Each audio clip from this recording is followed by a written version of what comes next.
لم يأتي نظيرك في نظر مثل تناشد پیدا جانا جگ راج کو تاج تورے سر سو ہے تجھ کو شہد و سرا جانا. الحمد لله رب العالمين والصلاة والسلام على سيد المرسلين أما بعد فأعوذ بالله من الشيطان الرجيم بسم الله الرحمن الرحيم الصلاة والسلام عليك يا رسول الله وعلى آلك وأصحابك يا حبيب الله الصلاة والسلام عليك يا نبي الله وعلى آلك وأصحابك يا نور الله.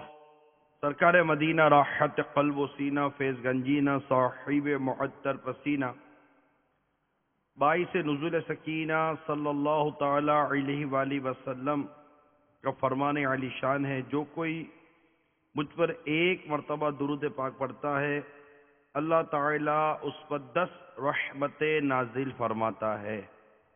صلو علی الحبیب صلی اللہ تعالی علی محمد. آئیے ابتداءً اچھی نیتیں کیے لیتے ہیں کہ مسلمان کی نیت اس کے عمل سے بہتر ہے. درس و بیان کی تعظیم کی نیت سے حتی الامکان 2 زانوں بیٹھ کر درس و بیان سنوں گا. میں اپنے لیے بھی کچھ نیتیں کرتا ہوں. اعلاء کلمۃ الحق یعنی اللہ تعالیٰ کا کلمہ بلند کرنے کی نیت سے بیان کروں گا. مدنی قافلوں میں سفر، مدنی انعامات پر عمل کی دعوت پیش کروں گا. صلو علی الحبیب. حضرت سیدنا عمر بن عبدالعزیز علیہ رحمت اللہ العزیز کے انتقال کے بعد ان کی زوجائے محترمہ حضرت سیدتنا فاطمہ بنت عبد الملک رحمت اللہ تعالی علیہ بہت زیادہ رویا کرتی تھی، یہاں تک کہ ان کی بینائی جاتی رہی. ایک مرتبہ ان کے بھائی مسلمہ اور ہشام آئے اور کہا پیاری بہن آخر اب اتنا کیوں روتی ہے؟ اگر آپ اپنے شوہر کی جدائی پر ہوتی ہیں تو وہ واقعی ایسے مرد کامل تھے کہ ان کے لیے رویا جائے. اگر دنیاوی مال و دولت کی کمی رلا رہی ہے تو ہم اور ہمارے اموال سب آپ کے لیے حاضر ہے. بہن نے ارشاد فرمایا میں ان دونوں باتوں میں سے کسی پر بھی نہیں رو رہی. اللہ عز و جل کی قسم مجھے تو وہ عجیب و غریب اور درد بھرا منظر رلا رہا ہے جو میں نے ایک رات دیکھا. اس رات میں یہ سمجھی کہ کوئی انتہائی ہولناک منظر دیکھ کر حضرت سیدنا عمر بن عبدالعزیز علیہ رحمت اللہ العزیز کی یہ حالت ہو گئی ہے اور آج رات آپ کا انتقال ہو جائے گا. بھائیوں نے تفصیل پوچھی تو ارشاد فرمایا میں نے دیکھا کہ وہ نماز پڑھ رہے تھے. جب قراءت کرتے ہوئے اس آیت مبارکہ پر پہنچے، پارہ 30 سورہ قارعہ آیت نمبر 4 اور 5، جس دن آدمی ہوں گے جیسے پھیلے پتنگے اور پہاڑ ہوں گے جیسے دھمکی اون، تو یہ آیت پڑھتے ہی ایک زوردار چیخ مار کر فرمایا ہائے اس دن میرا کیا حال ہوگا، ہائے وہ دن کتنا کٹھن اور دشوار ہوگا. پھر منہ کے بل گر پڑے اور منہ سے عجیب و غریب آوازیں آنے لگی. پھر ایک دم ایسے خاموش ہو گئے مجھے خدشہ ہوا کہ کہیں دم نہ نکل گیا ہو. کچھ دیر بعد انہیں ہوش آیا تو فرمانے لگے ہائے اس دن کیسا سخت معاملہ ہوگا، اور آہو زاری کرتے ہوئے بے قراری سے صحن میں چکر لگانے لگے اور فرمایا ہائے اس دن میری ہلاکت ہوگی، جس دن آدمی پھیلے ہوئے پتنگوں کی طرح اور پہاڑ دھنکی ہوئی اون کی طرح ہو جائیں گے۔ ساری رات ان کی یہی کیفیت رہی۔ جب صبح فجر کی اذانیں شروع ہوئی تو دوبارہ گر پڑے۔ اب کی بار تو میں سمجھی کہ روح پرواز کر گئی ہے، مگر کچھ دیر بعد ان کو ہوش آ ہی گیا۔ اتنا کہنے کے بعد حضرت سیدتنا فاطمہ بنت عبد الملک رحمت اللہ تعالی علیہ نے فرمایا، اللہ عز و جل کی قسم، جب بھی مجھے وہ رات یاد آتی ہے تو میری آنکھوں سے بے اختیار آنسو بہنے لگتے ہیں، باوجود کوشش میں اپنے آنسو نہیں روک پاتی۔ میرے میٹھے میٹھے اور پیارے پیارے اسلامی بھائیوں، آج کا یہ سنت و برا بیان بالخصوص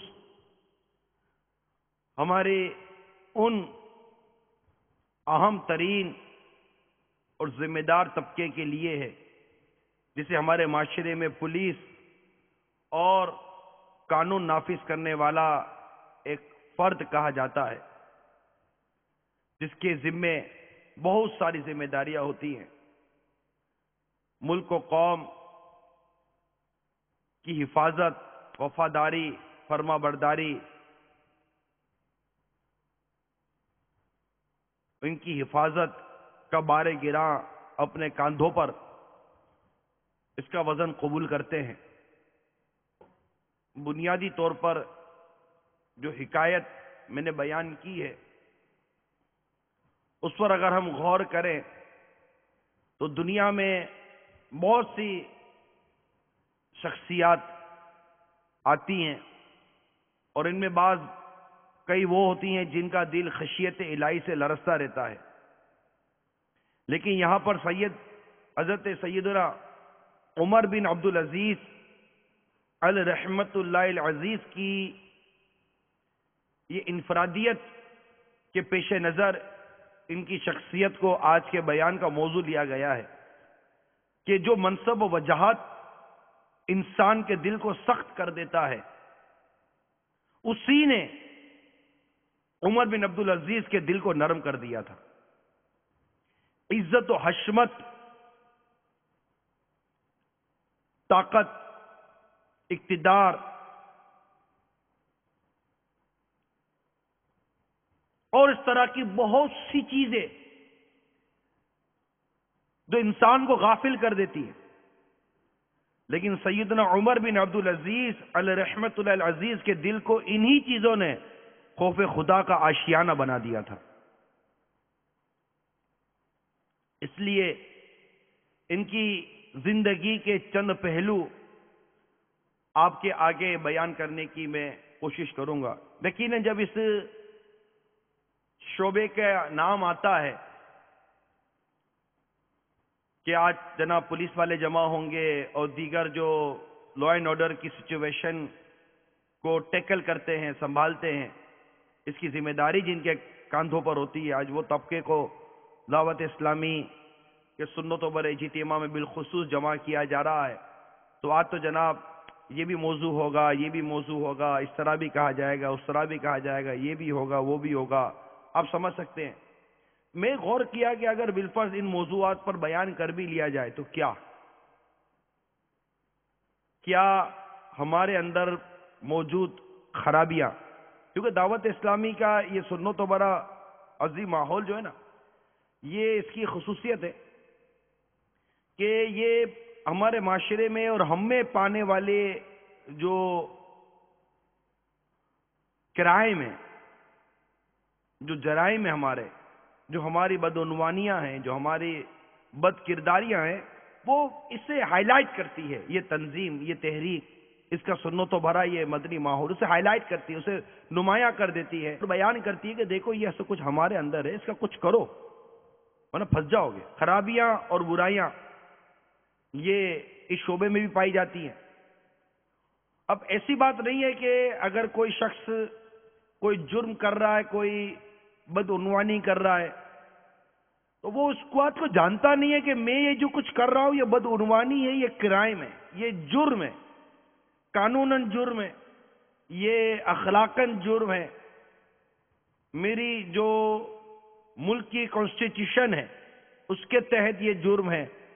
میرا جو ادارہ ہے، میرے ادارے کے اندر جو میں نے اوتھ لیا، جو حلف لیا، اس حلف کے مطابق میں یہ کام نہیں کر رہا ہوں. ایسی کئی چیزیں ہیں جو کر رہا ہوتا ہے، وہ جانتا ہے کہ یہ جو کچھ میں کر رہا ہوں یہ سب کیا ہے، کوئی چیز بھولا نہیں، ہر چیز کے سامنے دن رات وہ اپنے سامنے لوگوں کو مرتا ہوا دیکھتا ہے، بلکہ خود ایک طرح سے خود کو پیش کر کے چلتا ہے کہ اپنی جان کو پیش کر رہا ہوتا ہے. اور ہم دیکھتے ہیں کہ بہت بڑی تعداد میں یہ اپنی جان دے بھی دیتے. اب سوچتا رہا کہ کیا بیان کیا جائے. لوگ سوچے یہی ہوگا کہ آج رشوت کے بارے میں بولا جائے گا، آج ظلم کے بارے میں بولا جائے گا، آج اس کے بارے میں بولا جائے گا، اس کے بارے میں بولا جائے گا، یہ بھی بولا جائے گا، وہ بھی بولا جائے گا. اب میں نے سوچا کہ بولا تو بہت کچھ جا سکتا ہے، لیکن یہ سب کچھ پتا ہے، یہ سب کچھ پتا ہے کہ یہ سب کچھ کیا ہے ہمارے لیے. ہم یہ جو سب کچھ کر رہے ہیں یہ کیا مطلب کہ اس طبقے کو اس بات کا علم نہیں ہوتا. جس طرح دفعہ 353 کا استعمال کیا جاتا ہے تعزیرات پاکستان، کیا اس کا علم انہیں نہیں ہوتا؟ جس طرح 13D کے کیس بنائے جاتے ہیں، کیا یہ معلومات انہیں نہیں ہوتی کہ اس میں کیا درست ہو رہا ہے، کیا غلط ہو رہا ہے؟ جس طرح ویزے پر یا جس کو یہ مطلب وہ کہتے ہیں کھاچا، یہ سب ان کی لینگویج کے اندر یہ سمجھ رہے میں کیا کہنا چاہ رہا ہوں. کیا یہ نہیں پتا ہوتا کہ یہ سب کیا ہے؟ آرٹیکل دفعہ 54 کے تحت ہونے والے جو معاملات ہیں، ضابطۂ فوجداری جسے کہتے ہیں، 12 سے 15 ان کے مطلب جو اس کے اندر جو اتھارٹیز ہوتی ہیں، اس کا کیا درست اور کیا غلط استعمال، کیا یہ نہیں ہوتا؟ بلا وجہ تنخواہوں کی کٹوتی ہو جانا، پیٹرولنگ کہنے کے باوجود پیٹرولنگ کے پیسے نہ ملنا، اور بھی طرح طرح کی خرابیاں، ان کو سب جو میں نے بیان کیا اس کی بڑی تفصیلات ہے. چاہیں تو یہ 4-5 جو میں نے صرف یہ دفعیں پڑھی ہیں صرف اسی کے اوپر بیان کیا جائے تو کافی ہے، لیکن یہ سب کچھ جو ہو رہا ہے یہ جانتے ہوئے کہ یہ صحیح ہے یہ غلط ہے سب پتا ہوتا ہے. اگر اب میں سوچا کہ ایسی کیا بات بیان کی جائے تو پھر غور کیا کہ وہ بات بیان کی جائے جو بھول گیا ہو بندہ، وہ بھولی ہوئی چیز یاد دلائی جائے نا کہ یار یہ آپ بھول گئے، یاد کر لیجئے. کیا بھولیں؟ نزع کی کیفیت بھول گئے. موت آنے والی ہے، موت کی کیفیت بھول گئے. قبر میں جانا یاد ہے لیکن قبر میں کیا ہوگا یہ بھول گئے. قیامت آنے والی ہے، قیامت کے دن کیا ہوگا یہ بھول گئے. تو کیوں نہ کچھ بھولی باتیں، یعنی کہ بھولے ہوئے جو چیز بھول چکے وہ یاد دلائی جائے. اور یہ وہ باتیں یاد دلانے کی کوشش کی جا رہی ہے، یعنی موت کا بیان، قبر کا بیان، حشر کا بیان، قیامت کا بیان. یہ وہ باتیں بیان کرنے کی کوشش کی جائے گی کہ جن کو یاد کرنے والا اللہ کی رحمت سے اجر پاتا ہے، اور یہ اس باتیں اسے فائدہ پہنچاتی ہے. حضرت سیدنا انس بن مالک رضی اللہ تعالی عنہ سے روایت ہے کہ سرکار مدینہ راحت قلب و سینہ صلی اللہ تعالی علیہ وآلہ وسلم نے ارشاد فرمایا، یعنی جسے موت کی یاد خوف زدہ کرتی ہے قبر اس کے لیے جنت کا باغ بن جائے گی. اب غور کیجئے، جسے موت کی یاد خوف زدہ کرتی ہے. آپ نے ابھی سیدنا عمر بن عبدالعزیز رضی اللہ تعالی عنہ کی ایک حکایت سنی کہ کس طرح قرآن کی تلاوت کر کے یہ تڑپ رہے تھے اور قیامت کا منظر یاد کر کے یہ خوف خدا عز و جل سے ان کی کیفیت تھی. جبکہ یہ خلیفۃ المسلمین تھے، ان کی خلافت کو خلافت راشدہ میں شمار کیا جاتا ہے. اور یہ مطلب کافی برسوں کے بعد 80-90 سنہ ہجری کی بات ہے، یہ خلافت پر متمکن ہوئے.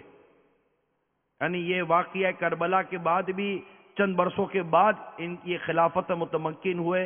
اور بڑا مطلب کہ اس وقت عجیب و غریب وقت تھا، بڑی مطلب کہ بے عملی کا دور دورہ تھا. اور جو ایتھارٹیز ہوتی ہیں، جو ارباب اقتدار ہوتے ہیں، جو قہر و تسلط جن کے ہاتھ میں ہوتا ہے، جن کی جنبش قلم سے بہت کچھ آگے پیچھے ہو سکتا ہے، جب ان کے احوال اس دور کے پتہ چلتے ہیں تو بہت ہی زیادہ بہرا روی کا شکار وہ پائے گئے۔ ان حالات میں سیدنا عمر بن عبدالعزیز رضی اللہ تعالی عنہ کو خلافت عطا کی گئی، اور آپ نے اپنے کردار، اپنے اعمال سے امت کی اصلاح کی، جرائم کا خاتمہ کیا، لا اینڈ آرڈر کی سچویشن کو کنٹرول کیا۔ جو کچھ ان کی سیرت میں ہوا، جو ان کے دور میں ہوا، اس کی تفصیلات بے حد و بے انتہا ہے، جسے ایک بیان میں بیان نہیں کیا جا سکتا۔ میں ان کی اس پاکیزہ سیرت کے وہ پہلو بیان کرنے کی کوشش کر رہا ہوں جس نے ان کی زندگی کا ایک بہت نمایاں پہلو ہمارے سامنے کیا، اور وہ تھا ان کا خوف خدا، موت و قبر کی یاد۔ دیکھیے، جب موت اور قبر کی یاد ہمارے پیش نظر ہونا، اور یہ پتہ چلے کہ تکلیفوں سے بچنے کی صورت کیا ہے اور راحت پانے کی صورت کیا ہے، تو ہر شخص کوشش کرتا ہے راحت پانے کی۔ اس لیے آج اس موضوع کا انتخاب کیا گیا۔ اللہ تبارک و تعالی ہمیں دل جمعی کے ساتھ اول تا آخر اس سنت و برے بیان میں شرکت کرنے کی توفیق عطا فرمائے۔ اب یہ بات بھی ایک سمجھ میں آنے والی ہے کہ باہر کے لوگ تو عموماً متاثر ہو جاتے ہیں، اصل بات ہوتی ہے گھر کے اندر متاثر کرنے والے، بیوی بچے متاثر ہو جائیں۔ امیر المومنین کی عبادت یعنی عمر بن عبدالعزیز رضی اللہ تعالی عنہ کی اہلیہ بیان کرتی ہیں، وہ اور لوگوں سے بڑھ کر نماز روزے کی کثرت تو نہیں کرتے تھے، لیکن میں نے ان سے بڑھ کر کسی کو اللہ تعالیٰ کے خوف سے کانپنے والا نہیں دیکھا۔ وہ اپنے بستر پر اللہ تعالیٰ کا ذکر کرتے تو خوف خدا کی وجہ سے چڑیا کی طرح پھڑ پھڑانے لگتے، یہاں تک کہ ہمیں اندیشہ ہوتا کہ ان کا دم گھٹ جائے گا اور لوگ صبح کو اٹھیں گے تو خلیفہ سے محروم ہوں گے۔ عمرہ اور سلاطین کہ یہاں راتوں کو عموماً بزم عیش و طرب منعقد ہوتی ہے، منصب کے لوگ ہوتے ہیں، ان میں ایک تعداد ہوتی ہے جن میں جو ماحول ہوتا ہے نا، وہ ماحول بڑا عجیب و غریب ہوتا ہے۔ شراب، کباب، عیش و طرب، موسیقی اور طرح طرح کی غفلت بھری آپس کی باتیں اور آپس کے انداز ہوا کرتے ہیں۔ لیکن سیدنا عمر بن عبدالعزیز رضی اللہ تعالی عنہ کے یہاں رات کے وقت فقہاء کرام جمع ہوتے، رات کے وقت فقہاء علماء جمع ہوتے، موت اور قیامت کا ذکر ہوتا، اور حاضرین اس طرح روتے تھے گویا ان کے سامنے جنازہ رکھا ہوا ہو۔ حضرت سیدنا عمر بن عبدالعزیز الرحمت اللہ العزیز نے اپنے ایک ہم نشین سے کہا، میں غور و فکر میں رات بھر جاگتا رہا۔ اس سے پوچھا کس چیز کے متعلق غور و فکر کرتے رہے؟ فرمایا اگر تم میت کو 3 دن بعد اس کی قبر میں دیکھو تو تمہیں اس کے ساتھ ایک طویل عرصہ تک مانوس رہنے کے باوجود اسے وحشت ہونے لگے گی، اور اگر تم اس کے گھر یعنی قبر کو دیکھو جس میں کیڑے پھر رہے ہوں، پیپ جاری ہو، کیڑے اس کے بدن کو کھا رہے ہوں، بدبو بھی آ رہی ہو، اس کا کفن بوسیدہ ہو چکا ہو، جبکہ پہلے وہ خوبصورت تھا، اس کی خوشبو اچھی تھی اور کپڑے بھی صاف تھے، اتنا کہنے کے بعد آپ نے چیخ ماری اور بے ہوش ہو گئے۔ میرے میٹھے میٹھے اور پیارے پیارے اسلامی بھائیوں، ذرا غور کیجیے کہ یہ امیر المومنین سید عمر بن عبدالعزیز رضی اللہ تعالی عنہ، اتنی بڑی خلافت، اتنی بڑی حکومت، اتنی بڑی ریاست تھی ان کے پاس، اتنے گورنر، اتنے مطلب ان کے ہاتھ کے نیچے ادارے کام کرتے تھے، کیونکہ پولیس کا ادارہ جو سب سے پہلے جسے قائم کیا وہ حضرت سیدنا فاروق اعظم رضی اللہ تعالی عنہ کی ذات مبارکہ تھی۔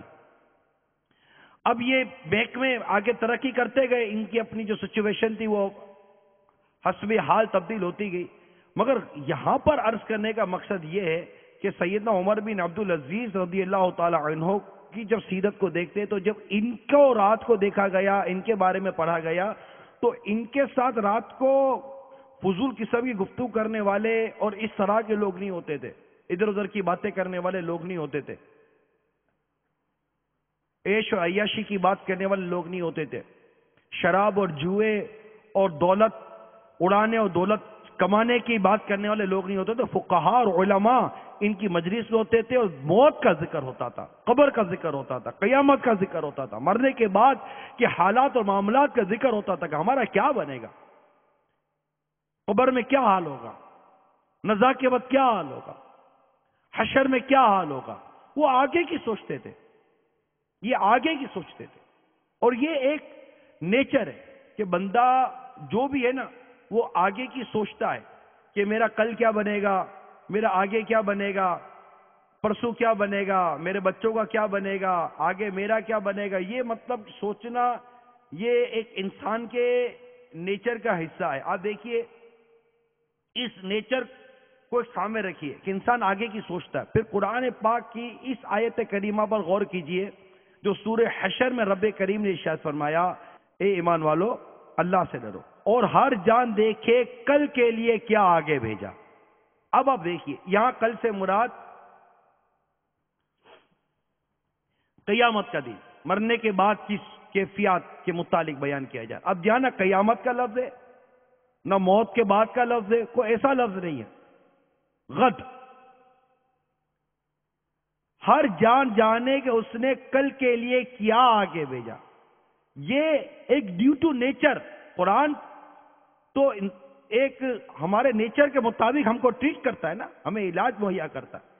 قرآن کی آیت کریمہ کا ترجمہ کہتا ہے کہ کل کے لیے کیا بھیجا، کل مجھے کل کی سوچنی ہے۔ یار کل کا سوچو، ہم کہتے ہیں نا کل کا سوچو، کل کیا ہوگا، کل کیا ہوگا۔ قرآن کہتا ہے ہاں تم کل کا سوچو کہ کل کیا بھیجا، کیوں کل جس کو ہم کل کہتے ہیں وہ ہماری کل یقینی ہے یا نہیں ہے یہ ہم نہیں جانتے، مگر جس کل کی طرف قرآن دعوت دے رہا ہے وہ کل یقینی ہے، یعنی موت یقینی ہے، قبر یقینی ہے، قیامت کا دین قائم ہونا یقینی ہے۔ تم اس کل کی فکر کیوں نہیں کرتے؟ تم اس کل کے لیے کیوں نہیں بیچتے؟ تم اس کل کے لیے جمع کیوں نہیں کرتے؟ تم اس کل کی کیوں نہیں سوچتے جس کل کا آنا یقینی ہے؟ وہ کل تمہاری زندگی میں آنی ہی آنی ہے، ورنہ رہی یہ ہمارے یہاں کی جو کل ہے تو سامان 100 برس کا ہے، پل کی خبر نہیں، کل کی کیا بات کرنی۔ کل کی بات تو بڑی دور کی بات ہے، یا تو پل کا پتہ نہیں کہ اگلا پل ملے گا یا نہیں ملے گا، کل کسے ملتی ہے کسے دیکھا، کل کسے ملتی ہے۔ مگر یہ کل جس کی طرف قرآن رہنمائی کر رہا ہے اس کل کے بارے میں سوچو جو یقینی، اس پہ شک نہیں۔ پھر ارشاد ہوا اور اللہ سے ڈرو، بے شک اللہ کو تمہارے کاموں کی خبر ہے، جو کچھ تم کرتے ہو اللہ تعالیٰ کو تمہارے سب کاموں کی خبر ہے۔ تم نے کچھ اپنے آپ کو منا کر کام کیے، کچھ اپنے افسران کو منا کر کام کیے، کچھ چپ کر کام کیے، کچھ کھل کر کام کیے، کچھ اقتدار کی ہوس سے کام کیے، کچھ طاقت کے بلبوتے پر کام کیے، کچھ سورس کے بلبوتے پر کام کیے، کچھ اختیارات کے بلبوتے پر کام کیے۔ تم نے جو کچھ بھی کام کیے تم نے اچھے کام کیے یا تم نے برے کام کیے، بے شک اللہ کو تمہارے کاموں کی خبر ہے کہ یہ کام تم نے کیا کیا۔ میرا رب جانتا ہے کہ یہ کام کیوں ہوا، یہ کام کس لیے ہوا، یہ کام کے پیچھے کیا غرض و غایت تھی، اس کام کے پیچھے اس کی کیا نیت تھی۔ کیا مسلمان کا سوچنا یہ کام نہیں ہے کہ وہ کسی کام کے کرتے وقت یہ سوچے کہ اس کام کرنے کے متعلق میرا رب کیا فرماتا ہے، اس کام کو کرنے کی اسلام نے، شریعت نے اجازت دی یا نہیں دی۔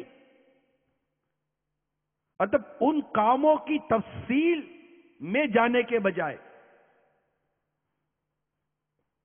میں دعوت فکر دے رہا ہوں میرے سننے والوں کے لیے، میرے مدی چینل کے ناظرین کے لیے دعوت فکر دے رہا ہوں، ہر ایک کے لیے دعوت فکر۔ جو کوئی کچھ بھی کر رہا ہے اس کے بارے میں غور کرے کہ کل یہ کام جو میں نے کیا یہ کل کام آئے گا، یہ کام مجھے کل بچائے گا، یہ کام مجھے کل مروائے گا۔ ہم دنیا میں غلط کام کر کے چھپانے کی کوشش کرتے نہیں کرتے کہ کسی کو پتہ چل جائے گا تو میرا کیا حال ہوگا۔ دنیا میں ہم کسی کام کو کرتے ہیں تو اسے چھپانے کی کوشش کرتے ہیں کہ کسی ایسے شخص کو پتہ نہ چل جائے جو مجھے سزا دینے پر قدرت رکھتا ہو، مگر رب سے کیسے چھپاؤ گے؟ اللہ تو قادر مطلق ہے، جو کام ہم کر رہے ہیں وہ ہمارا رب جانتا ہے. یہ ساری طاقتیں، یہ سارا عہدہ، یہ سارا منصب، یہ ساری حشمت، یہ ساری وجاہت، یہ ساری معاملات، ارے ایک دن تو ماند پڑنا ہی پڑنا ہے نا. ایک وقت ہوتا ہے سورج سے آنکھ ملانا بڑا مشکل ہوتا ہے. ایک وقت ہوتا ہے، میں بھی مانتا ہوں کہ یہ ٹھنڈے ٹھنڈے ٹھنڈے ٹھنڈے نکلتا ہے، نکلتا ہے نکلتا نکلتا نکلتا اپنی پوری آب و تاب کے ساتھ گرم ہوتا ہوتا ہوتا تپتا تپتا تپتا تپتا ایک ایسی کیفیت میں آتا ہے سورج. میں مانتا ہوں کہ اس سے آنکھ ملانا بڑا مشکل ہو جاتا ہے، آنکھیں چکا چوند کر دیتا ہے. آپ کو یہ سورج جب اس کی طرف سر اٹھاؤ تو آپ کو سر جھکانے پر مجبور کر دیتا ہے کہ آپ اسے آنکھ نہیں ملا سکتے. مگر ایک وقت آتا ہے کہ یہ سورج غروب ہو رہا ہوتا ہے، ایک وقت اب آپ اس کی طرف آنکھ ملاؤ، وہ آپ سے آنکھ نہیں ملائے گا، وہ چلا جائے گا. ایک وقت تھا کہ اس سے آنکھ ملانا مشکل تھا، آج ہم اس سے آنکھ ملا رہے ہیں مگر وہ نکل جائے گا. ایک نظام ہے، میں سمجھانے کے لیے عرض کر رہا ہوں. انسان کی ایک شخصیت ہے جو ابھرتی ہے، بچپن سے نوجوانی کی طرف آتا ہے، مگر ایک وقت آتا ہے کہ وہ ایک ایسی سچویشن پر، ایک پوزیشن پر آ جاتا ہے، واقعی اس کے آگے کھڑا ہونا، اس کے آگے بات کرنا، اس کے آگے چوہ چرا کرنا یہ بڑا مشکل ہو جاتا ہے. اس کی ایک اپنی پاور ہوتی ہے کہ وہ نہیں بات کی جا سکتی. مگر کب تک؟ ایک دن مرنا ہے، آخر موت ہے، کر لے جو کرنا ہے آخر موت ہے، کر لے جو کرنا ہے آخر موت ہے. اگر موت پیش نظر ہوئی، قبر کا پرہول گڑھا جس میں مجھے ڈالا جائے گا، چاہے کیسے سچویشن میں ڈالا جائے، کتنے ہی اعزازات کے ساتھ مجھے ڈالا جائے، ڈالا تو قبر میں جائے گا. اگر اعزازات ملے بھی تو زمین تک ہوں گے، قبر میں نہیں ہوں گے.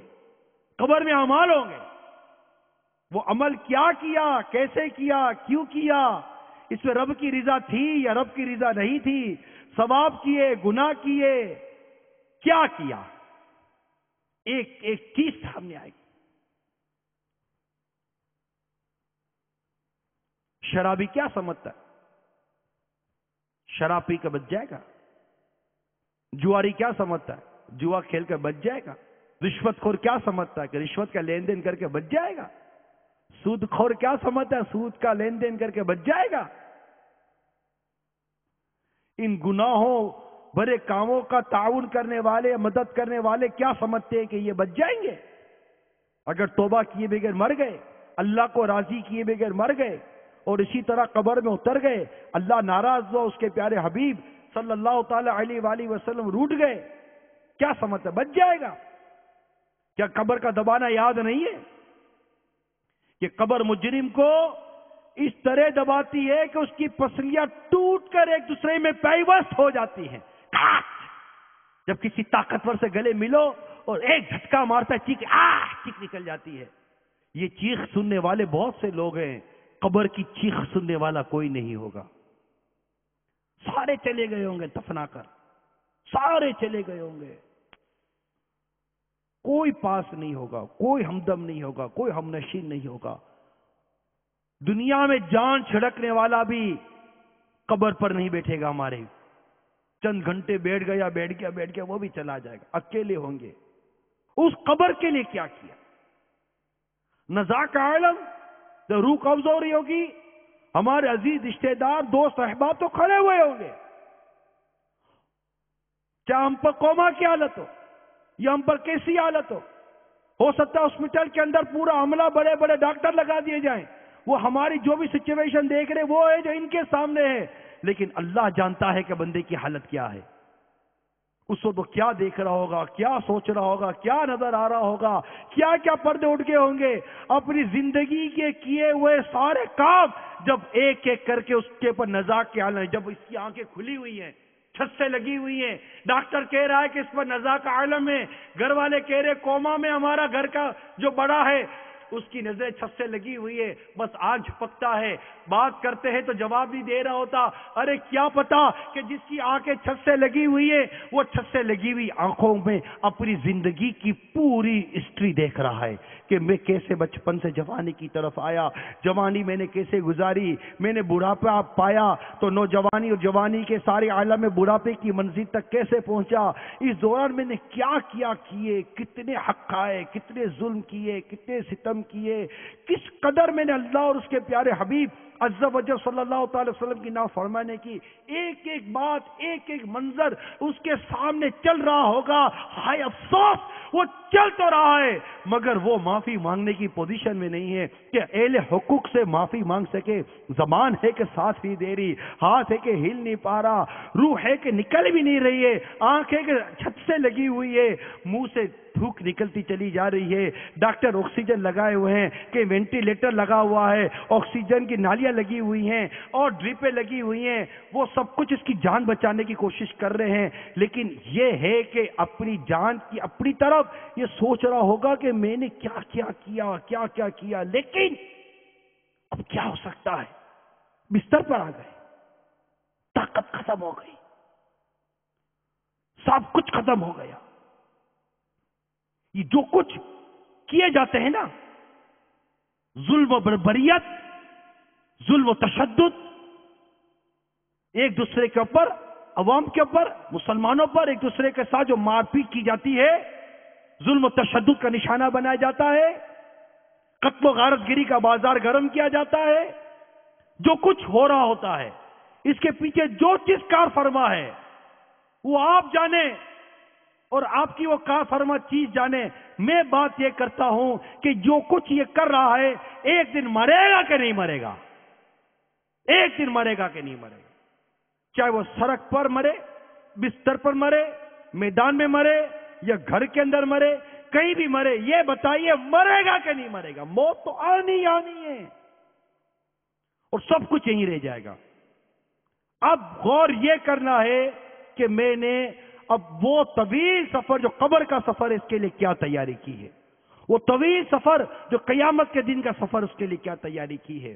انہی باتوں کو سمجھنے کے لیے آج سید عمر بن عبدالعزیز رضی اللہ تعالی عنہ کی سیرت کا بیان کیا جا رہا ہے. سید عمر بن عبدالعزیز رضی اللہ تعالی عنہ نے فرمایا، یعنی موت سے ڈرو کیونکہ اس کے پہلے کے معاملہ شدید اور بعد کے شدید تر ہیں.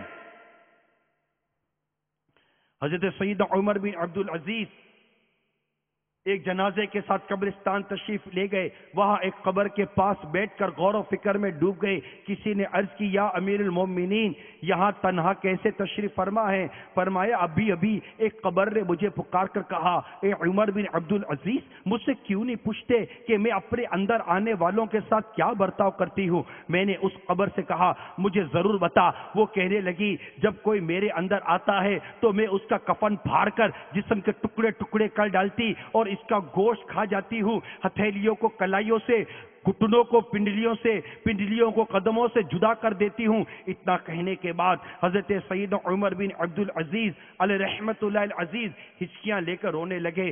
جب کچھ افاقہ ہوا تو کچھ اس طرح عبرت کے بدری پھول لٹانے لگے. اے اسلامی بھائیوں، اس دنیا میں ہمیں بہت تھوڑا عرصہ رہنا ہے. جو اس دنیا میں سخت گناہگار ہونے کے باوجود صاحب اقتدار ہے وہ آخرت میں انتہائی ذلیل و خوار ہے. جو اس جہاں میں مالدار ہے وہ آخرت میں فقیر ہوگا.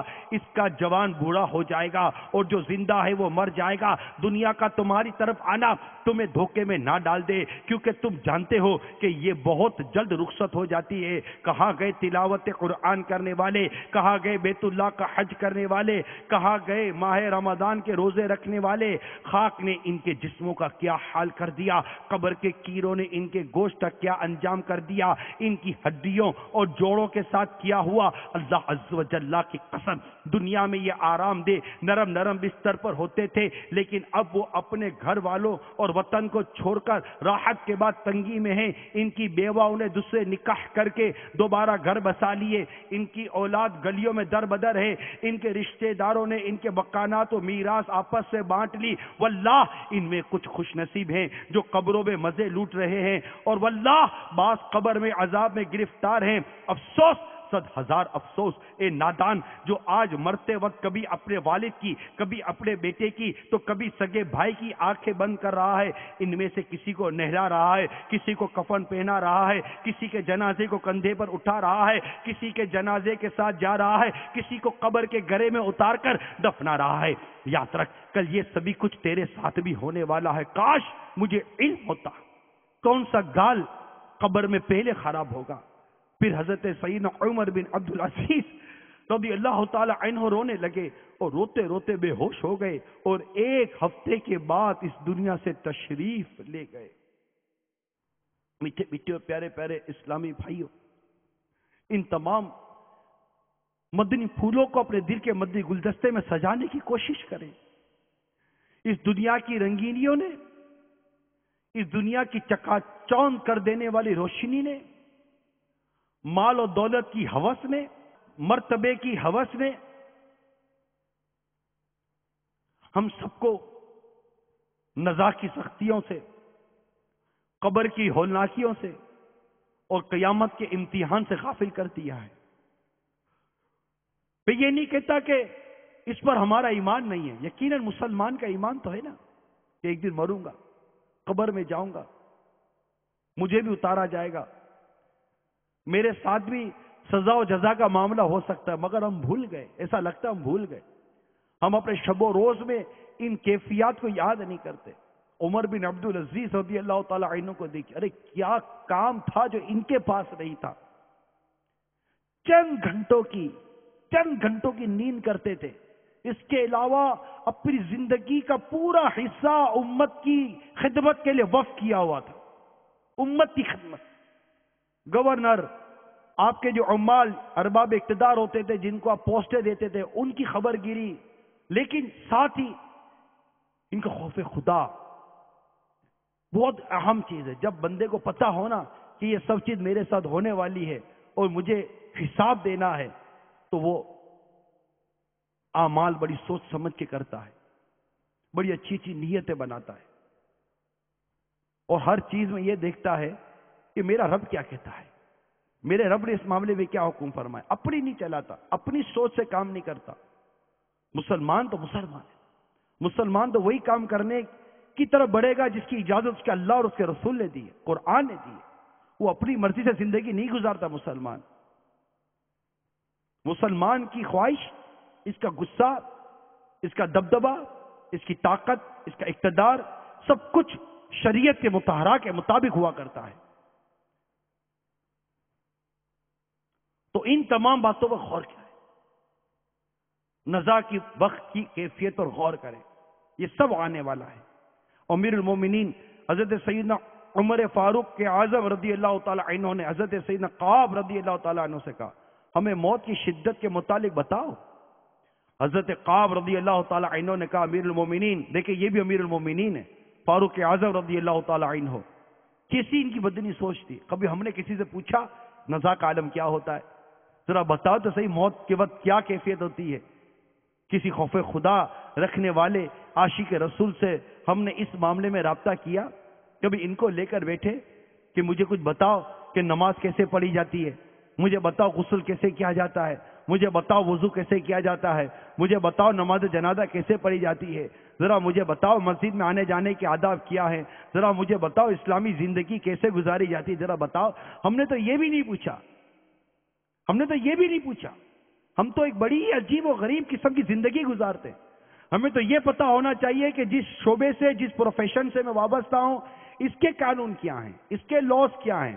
ٹھیک ہے، آپ جس شعبے سے ہیں، جس ڈپارٹمنٹ سے ہیں، آپ کو اس ڈپارٹمنٹ اور شعبے کے قانون کا پتہ ہونا، میں نہیں کہتا کہ نہیں ضروری ہے، لیکن اس شعبے اور اس ڈپارٹمنٹ میں تو بہت بعد جو ہم لوگ آئے نا، اس سے پہلے تو ہم الحمدللہ عز و جل ایک مسلمان ہیں، اور ایک مسلمان ہونے کی حیثیت سے کیا ہمیں یہ پتہ نہیں ہونا چاہیے تھا کہ قرآن کی تلاوت کیسے کرنی چاہیے؟ قرآن پڑھنے کے قانون کیا ہے؟ قرآن پڑھنے کا اصول کیا ہے؟ کہ یہ پتہ ہونا نہیں ضروری؟ کیا یہ پتہ ہونا ضروری نہیں ہے کہ غسل کیسے کیا جائے، پاک کیسے ہوا جائے؟ کیا یہ پتہ ہونا ضروری نہیں ہے کہ وضو کیسے کیا جائے؟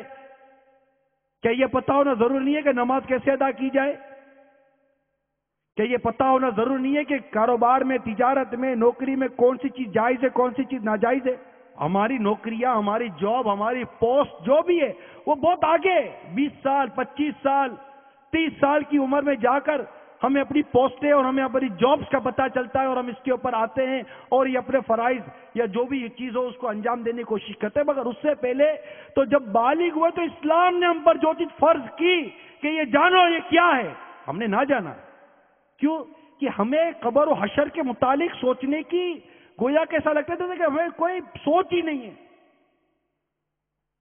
ہمیں پوسٹ چاہیے، ہمیں منصب چاہیے، کیونکہ ہمیں اپنا کاروبار، روزگار اور کمانے کے متعلق جانا، پیسہ چاہیے، دولت چاہیے، بس اس کے پیچھے ہم چلتے گئے۔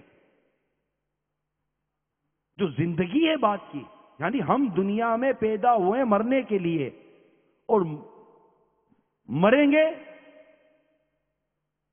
پھر زندہ ہوں گے، پھر نہیں مریں گے۔ اس کی کیا تیاری کی، اس کے بارے میں کیا سوچا؟ فاروق اعظم رضی اللہ تعالیٰ عنہ نے دریافت کیا کہ مجھے موت کی شدت کے متعلق بتاؤ، تو سیدنا کعب رضی اللہ تعالیٰ عنہ نے کہا امیر المومنین، موت ایسی ٹہنی کی طرح ہے جس میں بہت زیادہ کانٹے ہوں، اور وہ انسان کے جسم میں داخل ہو گئی، اور اس کے ہر کانٹے نے ہر رگ میں جگہ پکڑ لی، پھر اسے ایک آدمی انتہائی سختی سے کھینچے، کچھ باہر آ جائے، باقی جسم میں باقی رہ جائے۔ اللہ! حضرت سیدنا فضیل بن عیاض رحمت اللہ تعالیٰ علیہ فرماتے، بڑا پیارا مدنی پھول ہے، ارشاد فرماتے ہیں دنیا میں داخلہ آسان مگر یہاں سے جانا آسان نہیں ہے۔ موت کے وقت 3 باتوں کا سامنا ہوتا ہے۔ پہلی نزعہ کی تکلیف جو ابھی بیان کی ہم نے، دوسری حضرت سیدنا عزرائیل علیہ السلام کی صورت کا مشاہدہ اور اسے دیکھ کر دل میں انتہائی خوف اور دہشت کا پیدا ہونا۔ اگر بے پناہ ہمت والا آدمی بھی ملک الموت کی اس صورت کو دیکھ لے جو فاسق و فاجی یعنی گناہگار بدکار کی موت کے وقت لے کر آتے ہیں تو اس کی تاب نہ لا سکے۔ حضرت سیدنا ابراہیم علیہ نبینا علیہ السلام نے ملک الموت علیہ السلام سے ارشاد فرمایا، کیا تم مجھے اپنی وہ صورت دکھا سکتے ہو جس میں تم گناہگاروں کی روح قبض کرنے کو جاتے ہو؟ ملک الموت علیہ السلام بولے، آپ میں دیکھنے کی تاب نہیں ہے۔ فرمایا میں دیکھ لوں گا۔ چنانچہ ملک الموت علیہ السلام نے کہا تھوڑی سی دیر دوسری طرف توجہ کیجیے۔ جب آپ نے کچھ دیر کے بعد دیکھا تو ایک کالا سیاہ آدمی نظر آیا جس کے رونگٹے کھڑے ہوئے تھے، بدبو سے بھبکے اٹھ رہے تھے، سیاہ کپڑے پہنے ہوئے، اور اس کے منہ اور نتنوں سے آگ کے شعلے نکل رہے تھے اور دھواں اٹھ رہا تھا۔ حضرت سیدنا ابراہیم علیہ نبینا علیہ السلام یہ منظر دیکھ کر بے ہوش ہو گئے۔ جب آپ کو ہوش آیا تو دیکھا کہ ملک الموت علیہ السلام سابقہ شکل میں بیٹھے ہوئے تھے۔ آپ نے فرمایا اگر فاسق و فاجر یہ بدکار و گناہگار کے لیے موت کی اور کوئی سختی نہ ہو تب بھی صرف تمہاری صورت دیکھنا ہی اس کے لیے بہت بڑا عذاب ہے۔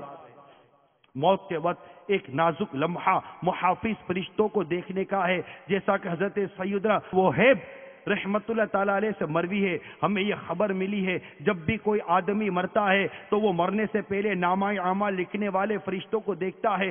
اگر وہ آدمی نیک ہوتا ہے تو وہ کہتے ہیں اللہ تعالیٰ تجھے ہماری طرف سے جزائے خیر دے، تو نے ہمیں بہت سی بہترین مجالس سے بٹھایا اور بہت ہی نیک کام لکھنے کو دیے، اور اگر مرنے والا گناہگار ہوتا ہے تو وہ کہتے ہیں اللہ تجھے ہماری طرف سے جزائے خیر نہ دے، تو نے بہت ہی بری مجالس میں ہمیں بٹھایا اور گناہوں اور فحش کلام سننے پر مجبور کیا، اللہ تجھے بہتر جزا نہ دے۔ اس وقت انسان کی آنکھیں کھلی کی کھلی رہ جاتی ہیں اور وہ سوائے اللہ تعالیٰ کے فرشتوں کے کسی چیز کو نہیں دیکھ رہا ہوتا۔ اب غور کریں، صرف اسی بات پر غور کیا جائے۔ جب ہم 4 افراد کسی کمرے میں بیٹھ کر، اپنے آفس میں بیٹھ کر کسی مقام پر بیٹھ کر کوئی بات کر رہے ہوتے، آپ نے 4 آدمی کو جمع کیا، یار آ جاؤ بہت ضروری بات کرنی ہے، پلاننگ کرنی ہے، کوئی منصوبہ بنانا ہے۔ اچھے برے پر میں کوئی کلام نہیں کر رہا، دیانت بد دیانتی پر اس وقت میں کوئی کلام نہیں کر رہا، آپ کے سامنے بات رکھ رہا ہوں، اور یقیناً میں جانتا ہوں، یہ سمجھتا ہوں کہ جن سے بات کر رہا ہوں وہ عقل و شعور والے لوگ ہیں، سمجھدار لوگ ہیں، ایک معاشرے کا اہم طبقہ ہے، میں سب سمجھ رہا ہوں، اس لیے آپ کے سامنے ایک بات رکھ رہا ہوں۔ ہم نے سب کچھ کیا، بڑی پلاننگ کے ساتھ، بڑی خفیہ طور پر ہم نے اپنی میٹنگ ارینج کی، ہم آپس میں بات کر رہے ہیں۔ اس وقت کیا یہ ہمارے تصور میں ہوتا ہے کہ جو کچھ میں کہہ رہا ہوں، جو کچھ میں کر رہا ہوں، جو کچھ پلاننگ ہو رہی ہے، اللہ تعالیٰ کے 2 فرشتے میرے ساتھ ہیں جو لکھ رہے ہیں، وہ گواہ ہیں، وہ میرے ساتھ متعین ہیں۔ اگر میں اچھا کر رہا ہوں تو میرے اس کام کے لیے جزا لکھی جا رہی ہوگی، مطلب مجھے اس کام پہ جزا دی جائے گی، میری اچھائی لکھی جا رہی ہوگی، اور اگر میں برا کر رہا ہوں تو میری برائی لکھی جا رہی ہوگی۔ اب بھی یہ ڈھک جائے گا، ہو سکتا ہے آپ کی اتنی ویل پلاننگ ہو اور اتنی مطلب کہ ایک انٹیلیجنٹ انداز کے اندر، سمجھداری اور ہوشیاری کے انداز میں یہ سارے کام کیے ہوئے ہوں کہ زندگی ختم ہونے تک کسی کو پتہ ہی نہ چلے یہ کس نے کیا۔ مان لیا، اب نہیں پتا چلا، مان گیا، میں مانتا ہوں نہیں پتا چلا، کسی کو نہیں پتا چلا کس نے کیا پلاننگ کی، کیا منصوبہ بنایا، اچھا یا برا۔ عموماً اچھا جب منصوبہ بناتا ہے نا بندہ اور وہ اچھا کام ہو جاتا ہے تو وہ اپنے آپ کو ایکسپوز کر دیتا ہے کہ یہ میں نے کیا، 4 آدمی گواہ پیش کر دیتا ہے، ہم ہی لوگوں نے مل کر کیا تھا۔ چھپاتا وہ چیز ہے جس کے بارے میں اس کو ڈر ہے کہ یہ اگر پتہ چل جائے گا تو میری تو کوئی حالت خراب کر دی جائے گی، میرا کیا بنے گا، مجھے سزا سنا دی جائے گی، پتہ نہیں کیا کیا اس کو 10 خیالات آتے۔ مثال کے طور پر سب کچھ نکل گئے، پتہ ہی نہ چلا کسی کو۔ اب ایک وقت تو آئے گا نا کہ یہ سب کچھ کھلنا ہے، اس وقت کی سزا کا ڈر نہیں لگتا اگر غلط کام کیا تھا تو، اس وقت کی گرفت کا ڈر نہیں لگتا اگر غلط کام کیا تھا، اور موت کے وقت یہ فرشتے کرامن کاتبین ان کی باتیں بیان کی جا رہی ہیں کہ اگر اچھا شخص ہو تو اس کو کہتے ہیں کہ تجھے اللہ تعالیٰ ہماری طرف سے جزائے خیر دے، تو نے ہمیں ایسی جگہ بٹھایا، ایسی جگہ لے گیا جہاں اچھی باتیں ہو رہی تھی، اچھی مجلس تھی،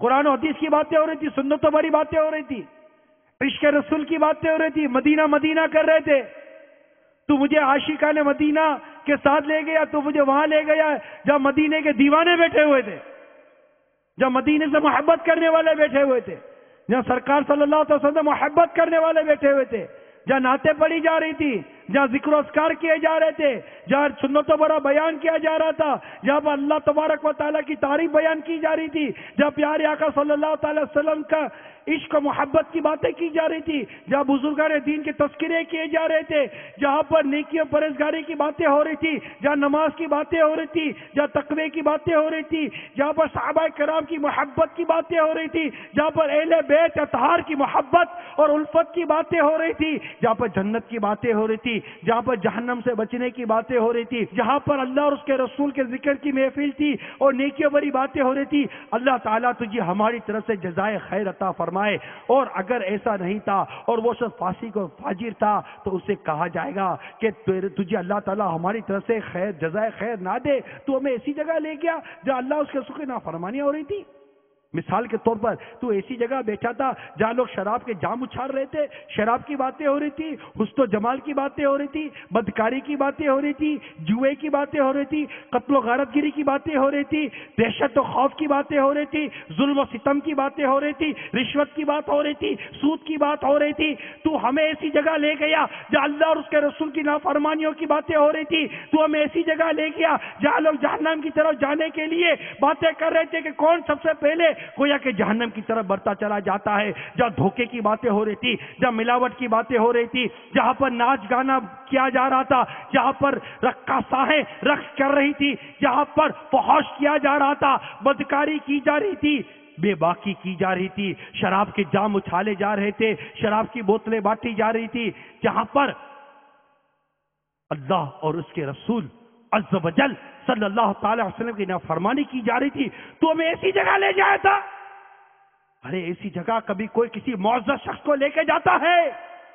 ارے جس کی آپ عزت کرتے ہو, کیا اس کو ایسی جگہ لے جاؤ گے؟ آپ کو پتا چلے آپ کے والد ماجد آپ کے ساتھ ہے, کیا اس کے ساتھ ایسی جگہ جاؤ گے؟ ارے کیا مسجد کے امام کو لے کر ایسی جگہ جاؤ گے؟ کیا اپنی والدہ ماجدہ کو لے کر ایسی جگہ کوئی پہنچتا ہے کیا؟ جس کی عزت کرتا ہے, جس کی عقیدت رکھتا ہے, جس سے محبت کرتا ہے, جس کا ادب و احترام بجا لاتا ہے, کیا اس کے ساتھ بیٹھ کر ایسی باتیں کوئی کرتا ہے؟ اس کی موجودگی میں ایسی کوئی باتیں کرتا ہے, ایسے کوئی کام کرتا ہے؟ نہیں نہیں, ہرگز نہیں کرتا. اللہ تبارک و تعالیٰ کے یہ معزز فرشتے کرامن کاتبین, ان سے شرم و حیا نہیں آتی ہم کو؟ جانتے ہوئے کہ اللہ تبارک و تعالیٰ نے انہیں ہمارے ساتھ کیا ہوا ہے, یہ لکھتے ہیں ارے لاکھ کمرے بند کرو, لاکھ چپ کر بات کرو, کچھ بھی کر لو, اللہ تبارک و تعالیٰ کے اس نظام کو یاد رکھو کہ جو کچھ ہم کر رہے ہیں کرامن کاتبین لکھ رہے ہیں. یہ نظر نہیں آ رہے جنہیں پکڑ کر ان کی کتابوں کو مٹا دیا جائے, اس کی طاقت نہیں رکھتے ہم.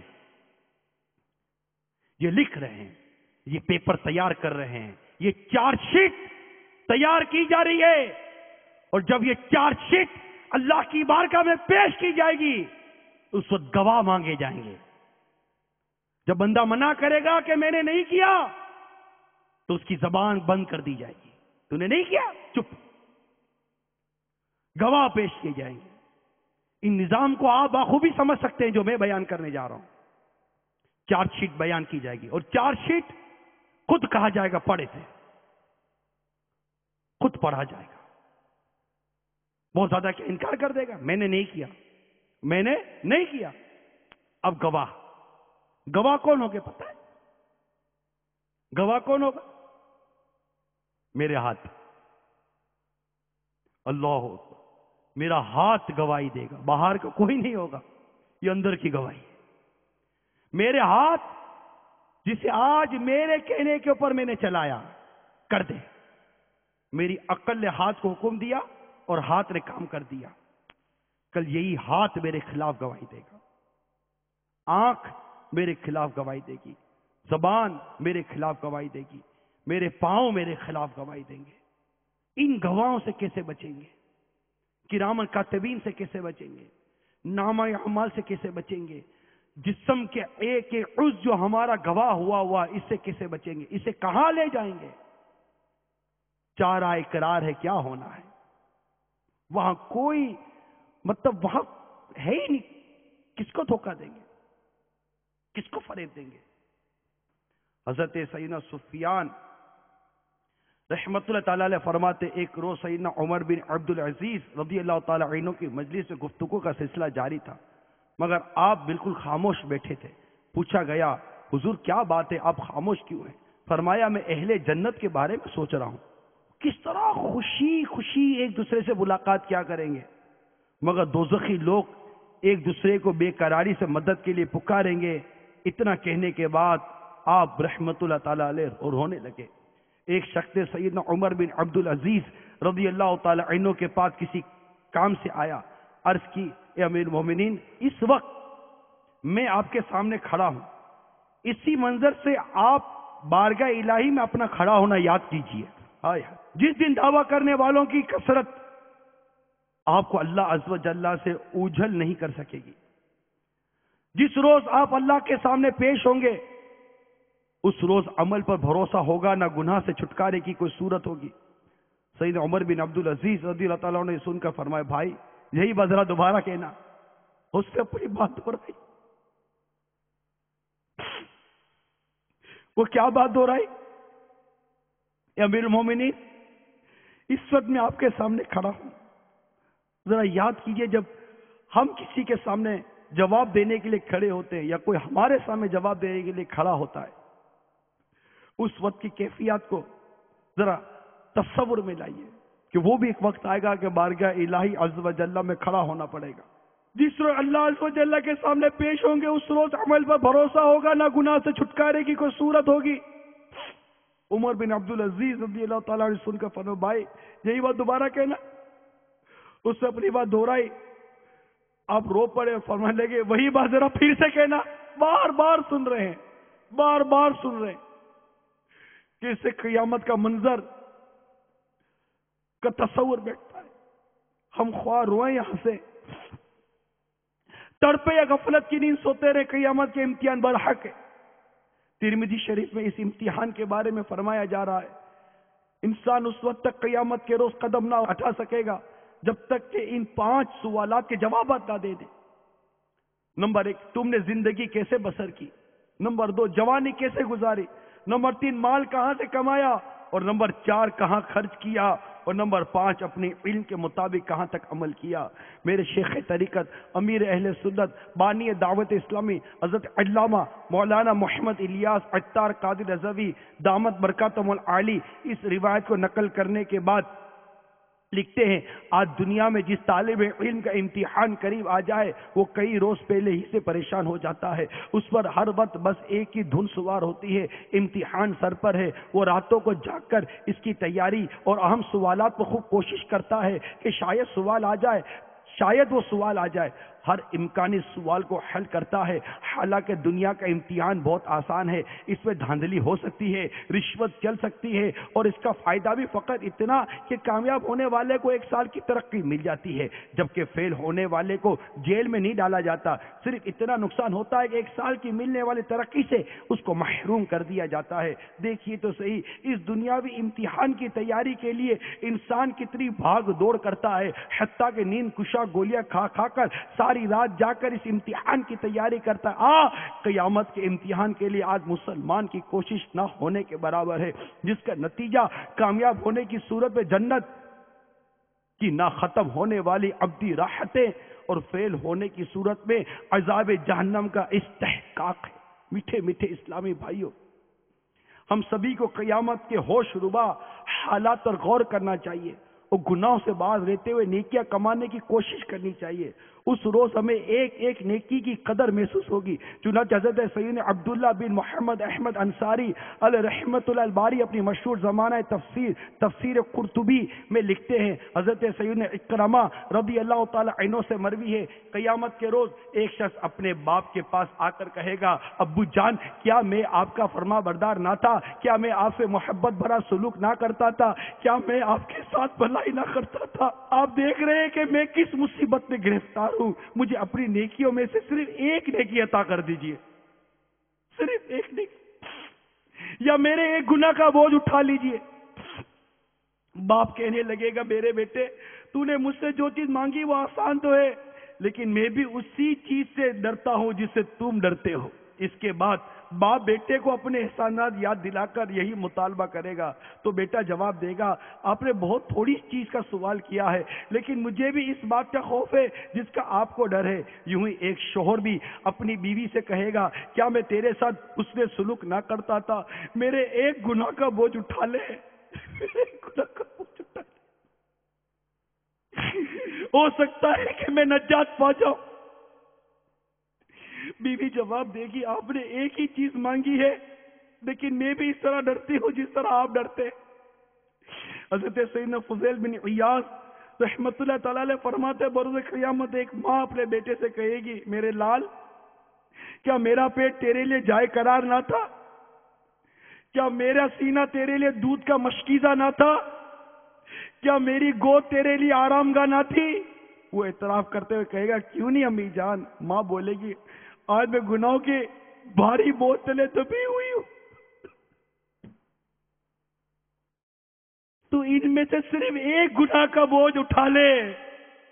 آہا کثرت عصیان، آئے خوف دوزخ کا، کاش اس جہاں کا میں نا بشر بنا ہوتا. ذرا سوچو تو صحیح میٹھے اسلامی بھائیوں، آج دنیا میں ہمارے عیبوں کو چھپانے والے کتنے مل جاتے ہیں.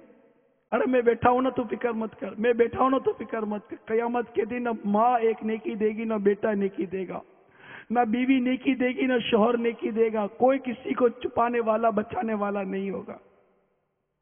اللہ کی رحمت کام آئے گی. اس کی رحمت کو پانے کے لیے کیا کوشش کی. اس کے پیارے حبیب لبیب صلی اللہ تعالی علیہ وسلم کی شفاعت کام آئے گی.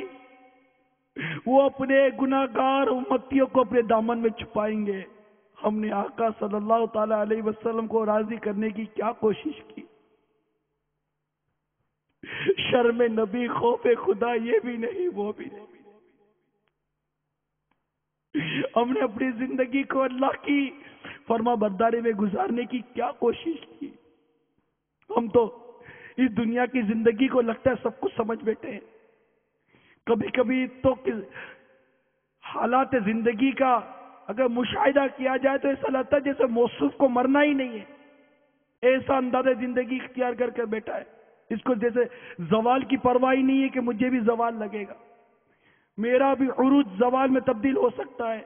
اب کبھی بھی ملک الموت علیہ السلام کی تشریف آوری ہوگی، ایک سبحان اللہ کہنے کی مہلت نہیں ملے گی، ایک بار الحمدللہ کہنے کی مہلت نہیں ملے گی.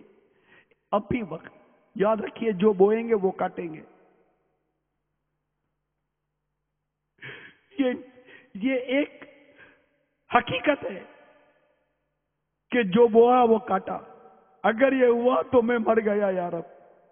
اگر یہی ہوا نا کہ جو بویا وہی کاٹا تو ہم تو مر گئے. ہم نے بویا کیا ہے، ذرا سوچے تو صحیح، ہمارا بونا کیا ہے. نیکیاں کتنی بوئی ہیں، گناہ کتنے بوئے. پیارے اسلامی بھائیوں اور مدنی چینل کے ناظرین، بعد موت قبر میں طویل عرصے تک قیام کرنے کے بعد قیامت قائم ہونے پر جب ہم میدان محشر میں اپنے پروردگار عز و جل کی بارگاہ میں پہنچیں گے تو ہمارے تمام اعمال کو ہمارے سامنے لایا جائے گا. جیسا کہ سورۃ النبا میں ہے، جس دن آدمی دیکھے گا جو کچھ اس کے ہاتھ نے آگے بھیجا. یہ 40ویں آیت ہے. صرف یہی نہیں بلکہ ہمیں اپنے نامہ اعمال کو سب کے سامنے پڑھ کر سنانا ہوگا اور اپنے کیے کا حساب دینا ہوگا. جیسا کہ پارہ 15 سورہ بنی اسرائیل کی آیت نمبر 13 اور 14 میں ہے. اور اس کے لیے قیامت کے دن ایک نوشتہ یعنی نامہ اعمال نکالیں گے جسے کھلا ہوا پائے گا. فرمایا جائے گا اپنا نامہ اعمال پر، آج تو خود ہی اپنا حساب کرنے کو بہت ہے. اس کے بعد ہمیں ان اعمال کا پورا بدلہ جزا یا سزا کی صورت میں دیا جائے گا.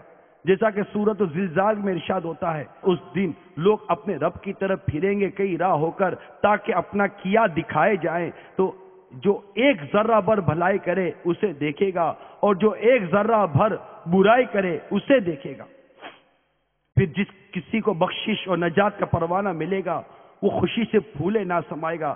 جیسا کہ سورہ عباسہ میں ارشاد ہوتا ہے، کتنے منہ اس دن روشن ہوں گے، ہنستے خوشیاں مناتے. اور جسے اس کی شامت اعمال کے باعث دوزخ میں جانے کا حکم سنایا جائے گا وہ انتہائی مغموم ہوگا. جیسے سورۃ الحاقہ میں ارشاد ہوتا ہے، اور وہ جسے اپنا نامہ اعمال بائیں ہاتھ میں دیا جائے گا کہے گا، ہائے کس طرح مجھے اپنا نوشتہ یعنی نامہ اعمال نہ دیا جاتا اور میں نہ جانتا کہ میرا حساب کیا ہے. تو اے میرے میٹھے میٹھے اور پیارے پیارے اسلامی بھائیوں اور میرے مدنی چینل کے ناظرین، میں نے آپ کو کچھ قبر اور موت کے بارے میں عرض کرنے کی کوشش کی کہ ہم دیکھیں کہ اس کے بارے میں ہم نے کیا سوچا ہے. ہم نے سوچا بھی ہے نہیں اس کے بارے میں ہماری کیا کیفیت، موت، قبر. مگر ہمارا حال بڑا عجیب، سخت غفلت کا دور، صرف دنیاوی علوم و فنون ہی سیکھنے پر زور، خوب دولت کماؤ کا ہر طرف شور ہے. علم دین حاصل کرنے، نمازیں پڑھنے، سنتوں پر عمل کرنے کے لیے مسلمان تیار نہیں. چہرہ، لباس بلکہ تہذیب و تمدن سب میں کفار کی نقالی کا ذہن ہے. خدا عز و جل کی قسم، ہر وقت فضول بک بک اور گناہوں کی کثرت انتہائی تباہ کن ہے. زیادہ بولتے چلے جانے سے بسا اوقات زبان سے کفریات بھی نکل جاتے ہیں مگر بولنے والے کو اس کا شعور نہیں ہوتا. ایمان کی حفاظت کا ذہن بھی اب کم ہی لوگوں کا رہ گیا ہے۔ اللہ عز و جل نہ کرے نافرمانیوں کے باعث اگر ایمان برباد ہو گیا اور کفر پر خاتمہ ہوا تو واللہ باللہ تاللہ سخت بربادی ہوگی۔ جو کفر پر مرے گا اس کے عذاب قبر کی ایک جھلک ملاحظہ فرمائیے۔ چنانچہ حجت الاسلام حضرت سیدنا امام غزالی علیہ رحمت اللہ الوالی نقل کرتے ہیں، حضرت محمد بن منقدر رضی اللہ تعالی عنہ فرماتے ہیں مجھے یہ خبر پہنچی ہے کہ قبر میں کافر پر اندھا اور بہرا چوپایا مسلط کیا جاتا ہے، اس کے ہاتھ میں اونٹ کے کوہان جیسے سر والا لوہے کا ایک ہتھوڑا ہوتا ہے، وہ اس خوفناک ہتھوڑے سے کافر کو قیامت تک مارتا اور کوٹتا رہے گا۔ ہر مسلمان کو ایمان کی حفاظت کی فکر کرنی چاہیے۔ اس کے لیے دعوت اسلامی کے مدنی قافلوں میں سفر کو اپنا معمول بنائیے تاکہ عاشقان رسول کی اچھی صحبت میسر آئے، علم حاصل ہو، زبان کی احتیاط کا جذبہ ملے اور ایمان کی قدر و منزلت دل میں بڑھے، اور دنیاوی مقاصد جیسے کہ روزی اور نوکری کے بارے میں دعاؤں کے ساتھ ساتھ خاتمہ بالخیر اور مغفرت کی دعائیں کرنے اور کروانے کا بھی ذہن بنے۔ ہمارے اسلاف کو برے خاتمے کا بے حد خوف ہوا کرتا تھا، چنانچہ حضرت سیدنا حسن بصری رحمت اللہ تعالی علیہ نے فرمایا ایک شخص جہنم سے 1000 سال بعد نکالا جائے گا، پھر فرمایا کاش وہ شخص میں ہوتا۔ آپ نے یہ بات جہنم میں ہمیشہ رہنے اور برے خاتمے کے خوف سے فرمائی، یعنی اس کا یہ مطلب ہوا کہ میرا ایمان پر خاتمہ تو ہوگا، کیونکہ جس کا ایمان پر خاتمہ نہیں ہوا اس کا تو جنت میں داخلہ ہی نہیں ہوتا، ہمیشہ ہمیشہ ہمیشہ ہمیشہ جہنم کی آگ میں جلتا رہے گا۔ ایک روایت میں ہے حضرت سیدنا حسن بصری رحمت اللہ تعالی علیہ 40 سال تک نہیں ہنسے۔ راوی کہتے جب میں ان کو بیٹھا ہوا دیکھتا تو یوں معلوم ہوتا گویا ایک قیدی ہیں جسے گردن اڑانے کے لیے لایا گیا ہو، اور جب گفتگو فرماتے تو انداز یہ ہوتا گویا آخرت کو آنکھوں سے دیکھ دیکھ کر بتا رہے ہیں، اور جب وہ خاموش ہوتے تو ایسا محسوس ہوتا گویا ان کی آنکھوں میں آگ بھڑک رہی ہے۔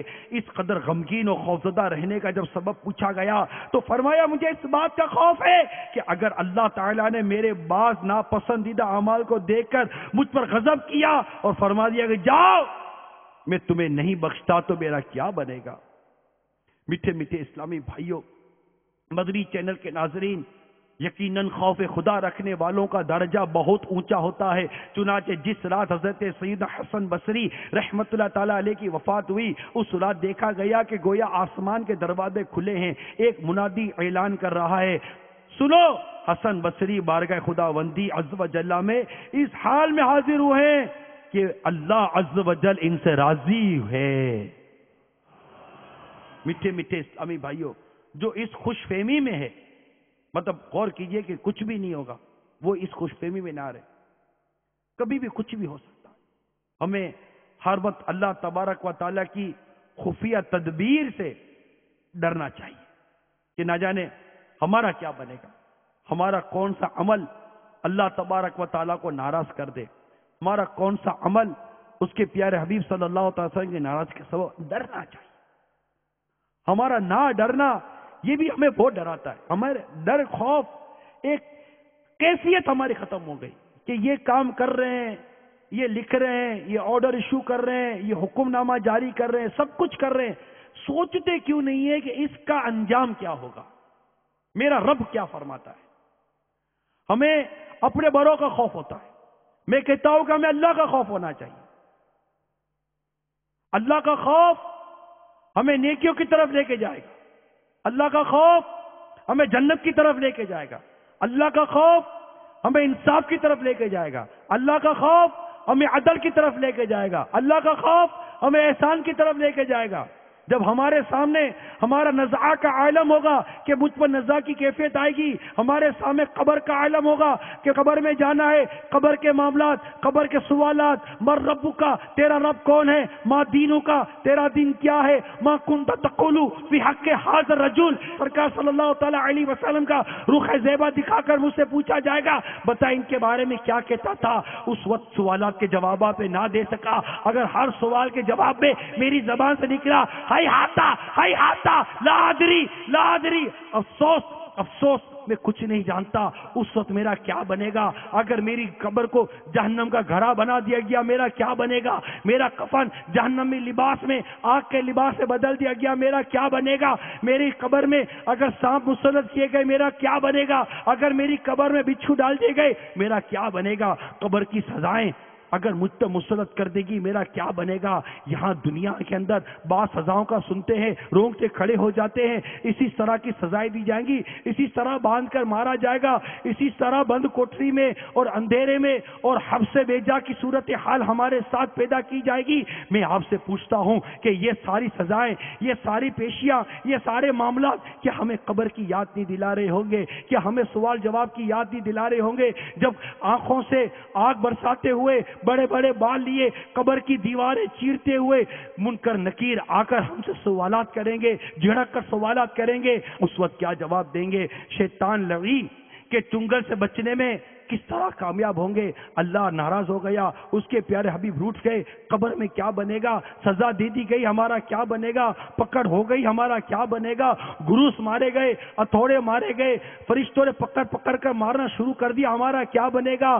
میری قبر کے اندر سانپ اور بچھو ڈال دیے گئے، میرا کیا بنے گا؟ ارے معمولی سا چوہا اگر اتنے بڑے مکان کے اندر داخل ہو جائے، گھر کے ہر فرد کی نیند اڑ جائے، سارے مل کر چوہا پکڑنے میں، کچھ چوہا کو دیکھ کر بھاگنے میں مصروف ہو جائیں گے، مگر یہ چوہا ہمیں دیکھ کر بھاگتا ہے، یہ سانپ ہمیں دیکھ کر بھاگتا ہے، یہ جانور ہمیں دیکھ کر بھاگتا ہے، ہاتھی ہمیں دیکھ کر بھاگتا ہے، ہر جانور گویا کہ ہمیں دیکھ کر بھاگتا ہے، کیونکہ یہ جانور ہم سے بھاگ رہا ہے۔ قبر کے اندر ایسا نہیں ہوگا، قبر کے اندر کوئی نہیں بھاگے گا کہ وہ خود سے نہیں آیا ہوگا، اسے تو مردے کے اوپر مسلط کیا گیا ہوگا، سانپ کو مسلط کیا گیا ہوگا، بچھو کو مسلط کیا گیا ہوگا، عذاب کو مسلط کیا گیا ہوگا، کیڑے مکوڑے لاشیں کھا رہے ہوں گے، کیڑے مکوڑے کفن میں گھس رہے ہوں گے، اس وقت کوئی جلنے کی صورت نہیں ہوگی، کوئی بھاگنے کی صورت نہیں ہوگی۔ ارے کہاں سے بھاگیں گے؟ اتنا سا تو گڑا ہوگا، اوپر سے سلیب لگا دی گئی ہوگی، مردے ہو گئے ہوں گے، روح نکل گئی ہوگی، ہلنے کی طاقت نہیں ہوگی، بولنے کی طاقت نہیں ہوگی، چیخ رہا ہوگا کوئی سننے والا نہیں ہوگا، خود کو دفن کرنے والے جانے والوں کی پاؤں کی آہٹیں سن رہا ہوگا، مگر اس کی چکو پکار کو سننے والا کوئی بھی نہیں ہوگا۔ اس قبر کو یاد کرو، سارے ظلم و ستم ختم ہو جائیں گے، ساری بربریت ختم ہو جائے گی، سارا رشوت کا لین دین ختم ہو جائے گا، ساری سودی لین دین ختم ہو جائیں گے، سارے ظلم و ستم کے بازار ٹھنڈے پڑ جائیں گے۔ خدا را قبر کو یاد کرو۔ میں نے ابتدا نہیں کہہ دیا تھا کہ میں پرٹیکولرلی کسی کرائم اور کسی جرائم کی بات کرنے کے لیے نہیں بیٹھوں گا، میں پرٹیکولرلی کسی ایک جرم کی طرف نشاندہی کرنے کے لیے نہیں بیٹھوں گا، میں تو جنرل بات کرنے کے لیے بیٹھا ہوا ہوں، ایک مسلمان سے بات کرنے کے لیے بیٹھا ہوا ہوں کہ ہمیں کیسا ہونا چاہیے۔ اگر ہم پولیس میں ہیں تو ہمیں قبر کو یاد کرنا چاہیے، ہم کسی بھی ادارے میں قبر کو یاد کرنا چاہیے۔ یاد رکھیے، کسی افسر کو الگ سے کفن نہیں دیا جائے گا، کسی سپاہی کو الگ سے کفن نہیں دیا جائے گا، عام مسلمان کو کفن جو دیا جائے گا وہی سب کو کفن دیا جائے گا، وہی کوڑا لٹا ہوگا، وہی جنازے کی نماز ہوگی، وہی کوئی الگ سے پانی لا کر نہیں۔ مردے کو جس طرح غسل دیا جاتا ہے ہمیں بھی اسی طرح غسل دیا جائے گا۔ ارے اچھے ہوں گے، نیک ہوں گے، نمازی ہوں گے، پرہیزگار ہوں گے، متقی ہوں گے، مظلوم کی مدد کرنے والے ہوں گے۔ ہم نے اگر نیکیوں بھری زندگی گزاری ہوگی تو کوئی دو دعائیں دے کر یاد تو کر لے گا، کوئی ایصال ثواب کر کے یاد تو کر لے گا۔ ایسے اعمال کیوں نہیں کرتے؟ نمازیں پڑھنے کے لیے اپنی مسجدوں میں حاضر کیوں نہیں ہوتے؟ رمضان کے روزے کیوں قضا کرتے ہیں؟ باوجود فرض ہونے کے زکوٰۃ کیوں ادا نہیں کرتے؟ قرآن کی تلاوت کرنے میں رغبت کیوں نہیں ہے؟ روز صبح اخبار پڑھتے ہیں مگر قرآن نہیں پڑھتے، پوری ڈیوٹی دینے کی کوشش کرتے ہیں مگر معاذ اللہ صبح معاذ اللہ نماز اپنے وقت پر ادا نہیں کرتے۔ ہمارے دل سے گویا کہ خوف خدا نکلتا چلا جا رہا ہے، نزاع کی کیفیات ہم بھولتے چلے جا رہے ہیں، قبر کا معاملہ گویا کہ بھولتے چلے جا رہے ہیں۔ میرے میٹھے میٹھے اور پیارے پیارے اسلامی بھائیوں، ہم بہت آگے کی سوچ رہے ہیں کہ میں یہ بھی بنوں گا، میں یہ بھی بنوں گا، میں یہ بھی بنوں گا۔ کوئی میکسیمم اپنی اپروچ رکھتا ہے، میکسیمم مینٹلٹی رکھتا ہے، اپنی ایجوکیشن کے بیس کے اوپر، اپنی ٹریننگ کے بیس کے اوپر، اپنی کوالیفیکیشن کے بیس کے اوپر، اپنے کانٹیکٹ بیسس کے اوپر، کسی نہ کسی چیز کے اوپر وہ ڈیپینڈ کرتا ہوا اپنی کوئی نہ کوئی مینٹلٹی اپروچ رکھتا ہے، اپنا کوئی اسٹیٹس، اپنے تصور رکھتا ہے، میں یہ بنوں گا، یہ بنوں گا، یہ بنوں گا، یہ بنوں گا۔ وہ ساری آگے کی سوچتا ہے، لیکن موت کا وقت کبھی بھی آ سکتا ہے۔ میں پہلے ہی عرض کر چکا ہوں، کل کے لیے کیا بھیجا؟ وہ کل جو مرنے کے بعد آنی ہے، اس کے لیے کیا کیا؟ باقی زندہ ہے تو پل کی خبر نہیں، ہم زندہ ہیں تو پل کی خبر نہیں، مگر جس کل کا قرآن کہتا ہے وہ کل یقینی ہے، اس کل کے لیے کیا بیچا؟ یا اللہ کے حضور حاضر ہونا ہے، نامہ اعمال ہاتھ میں آئے گا، جنت تو جہنم کا فیصلہ ہوگا۔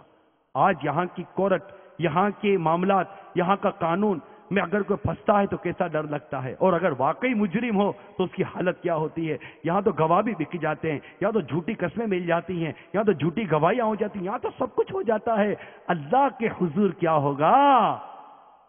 اللہ کے حضور کیا ہوگا؟ جب میرا ہاتھ میرے خلاف گواہی دے گا اس وقت کیا کریں گے؟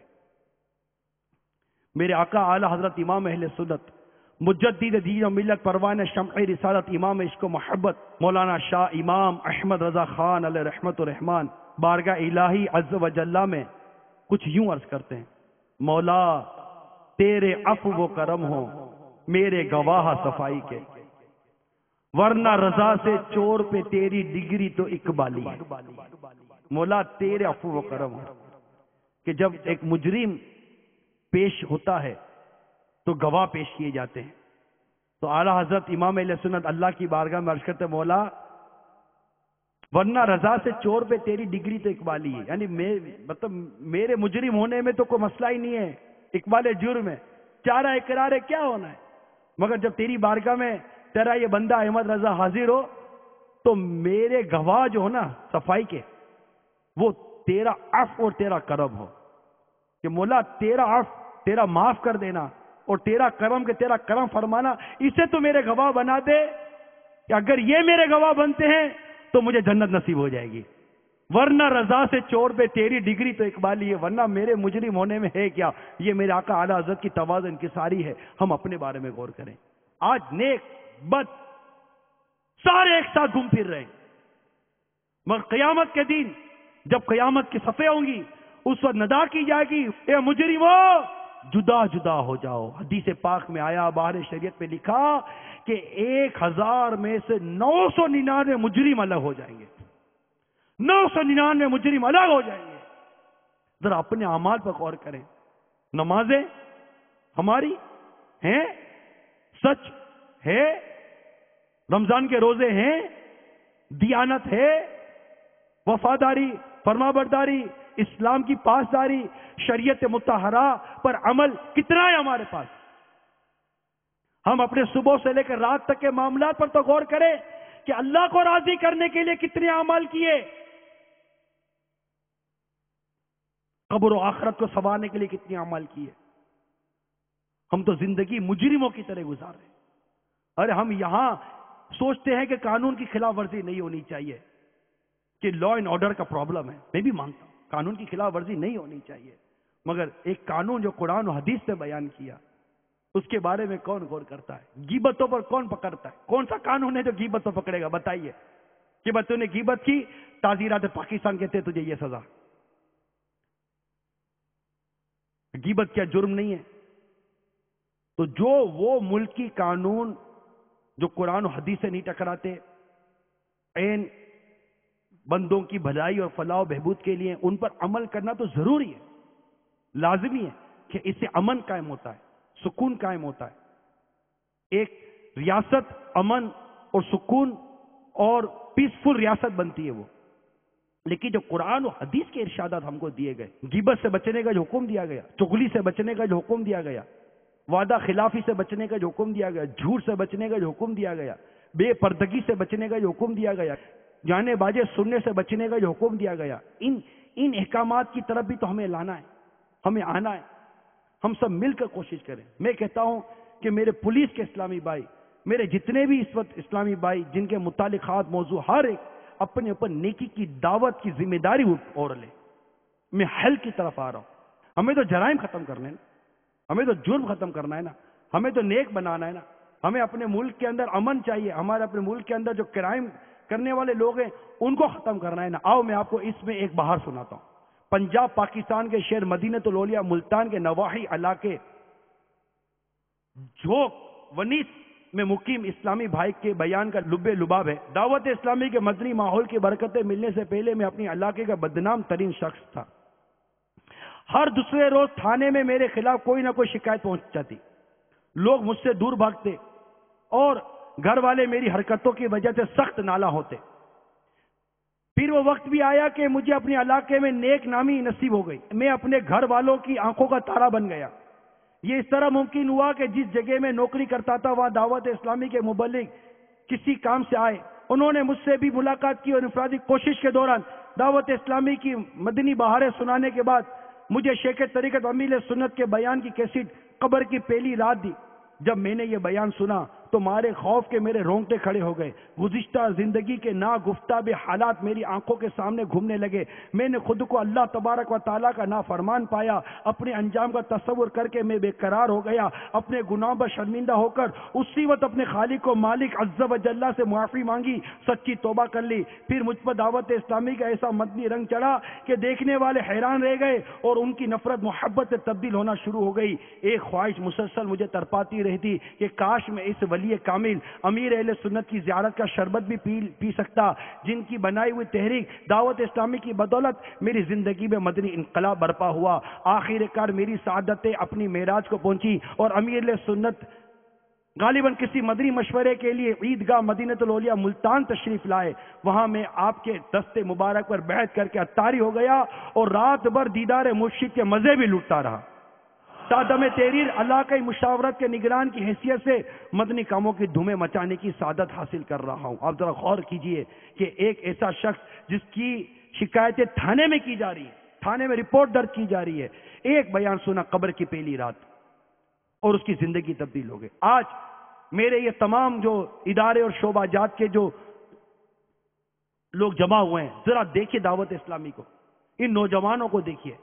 یہ نوجوانوں کے سروں پر جو عمامے سجے ہوئے ہیں, ان کے چہروں پر جو داڑیاں سجی ہوئی ہیں, ان کے ہاتھوں میں اسلحہ نہیں بلکہ قرآن پاک, حدیث مبارک کی کتاب اور فیضان سنت ہے, جس سے یہ درس دینے اور درس سننے میں مصروف ہے. یہ نیکی کی دعوت دینے میں مصروف ہے. یہ لوگوں کو برائی سے روکنے میں مصروف ہے. یہ دعوت اسلامی کا مدنی ماحول ہے. یہ دعوت اسلامی کے ان مدنی قافلوں کی برکتیں ہیں جن میں یہ عاشقان رسول 30 دن 12 دن اور 3 دن کے مدنی قافلوں میں سفر کرتے ہیں. یہ وہ اعتکاف کی بہار ہے جو رمضان مبارک میں 30 اور 10 دن کا اعتکاف کرتے ہیں. یہ مدرسۃ المدینہ مدنی منوں کے جس میں 75,000 مدنی منع مدنی منیاں مفت تعلیم حاصل کر رہی ہے اس کی بہاریں. یہ جامعۃ المدینہ جس میں اسلامی بہنیں اور اسلامی بھائی مل کر 10,000 کے آس پاس اسلامی بہنیں عالم بن رہی ہے اس کی بہاریں. یہ صوبائی اور دیگر ملک کی سطح پر ہونے والے اجتماعات کی بہاریں, یہ ہفتہ وار اجتماعات کی بہاریں, یہ فیضان سنت کے درس, غیبت کی تباہ کاریہ کتاب, نیکی کی دعوت کتاب کی بہاریں. یہ امیر سنت کی تربیت ہے کہ انہوں نے اپنے ملک کو امن کا گہوارہ بنانے کا عزم کیا ہوا ہے. دنیا میں جہاں بھی ہوں گے وہ انشاءاللہ عز و جل وہاں امن اور محبت کی علامت بن کر ظاہر ہوں گے دعوت اسلامی والے, کیونکہ ان کو ان کے امیر اہل سنت, ان کے پیر و مرشد بانی دعوت اسلامی کی طرف سے پیغامات ہیں. چاہے وہ پولیس کا شعبہ ہو یا عوام کا شعبہ ہو, ہر ایک کو دعوت اسلامی کا پیغام امیر اہل سنت کی طرف سے ملتا ہی رہتا ہے. وہ کیا پیغام ہے, میں نے کچھ وہ پیغام نکلوا کر رکھے. آئیے آپ کو وہ ویڈیو کلپ میں دکھاتا ہوں تاکہ ہم بھی دیکھیں کہ بانی دعوت اسلامی امیر اہل سنت ہمیں کیا مدنی پھول عطا فرماتے ہیں. صلو علی الحبیب. یہی امن کا پیغام لے کر چلے ہیں. ہمارا تو نعرہ یہی ہے کہ نفرتیں مٹاؤ اور محبتوں کے جام پلاؤ. ہم تو نفرتیں مٹاتے اور محبتیں پھیلاتے ہیں اور اس کا الحمدللہ ہم کو مثبت جواب مل رہا ہے. اور آج لاکھوں لاکھ مسلمان ہمارے ساتھ شریک ہیں. جدھر چلے جاؤ آپ کو دعوت اسلامی ملے گی, نہ صرف ملک بلکہ دنیا کے کئی ممالک میں ملے گی. تو اللہ کرے کہ ہمارا کردار درست ہو جائے, اور کردار اس قدر بگڑ چکا ہے کہ اس کا کوئی حل سمجھ میں نہیں آ رہا الا دعوت اسلامی. مجھے تو صرف دعوت اسلامی اس کا حل سمجھ میں آ رہی ہے کہ کیا ارباب اقتدار ہوں, کیا ارباب سیاست ہوں, سارے کے سارے مل کر اگر دعوت اسلامی کے دست و بازو بن جائیں گے تو یہ دعوت اسلامی انشاءاللہ نہ صرف پاکستان میں بلکہ دنیا بھر میں امن کا پیغام پہنچائے گی انشاءاللہ. اور آپ دیکھیں گے کہ غیر مسلم دڑا دڑ دامن اسلام سے آ کر وابستہ ہونے لگیں گے انشاءاللہ. ہم آپ سے وعدہ کرتے ہیں کہ نہ کبھی سیاست میں آئیں گے, نہ آپ کی حکومت کو مطلب حکومت کی کرسیوں پر بیٹھیں گے. ہمارا ذہن ہی نہیں ہے یہ. یعنی کوئی اگر یہ گھبرائے کہ ان کو مضبوط کریں گے تو یہ الیکشن میں کود پڑیں گے اور الیکشن لڑیں گے. میں خدا کی قسم کھا کر کہتا ہوں کہ اگر سارے پورا وطن مل کر مجھے کہے، یہ ایک شیخ چلی والی بات ہے، کہنا کس نے، بالفرض اگر سارا وطن مل کر کہے کیا ہم تم کو وزیر اعظم بناتے ہیں، خدا کی قسم میں نہیں بنوں گا وزیر اعظم. مجھے پتہ ہی نہیں کہ وزیر اعظم کو کرنا کیا ہوتا ہے، پتہ ہی نہیں ہے مجھے، میرا فیلڈ ہی نہیں ہے. تو اس لیے ہم سیاست وغیرہ سے تو بہت دور ہیں. دعوت اسلامی اس لیے کسی کو اور ڈرنا نہیں چاہیے، سب سمجھتے بھی جبھی تو مختلف پارٹیوں کے آپ تاثرات پارٹی کے لیڈروں کے سن ہی رہے ہیں.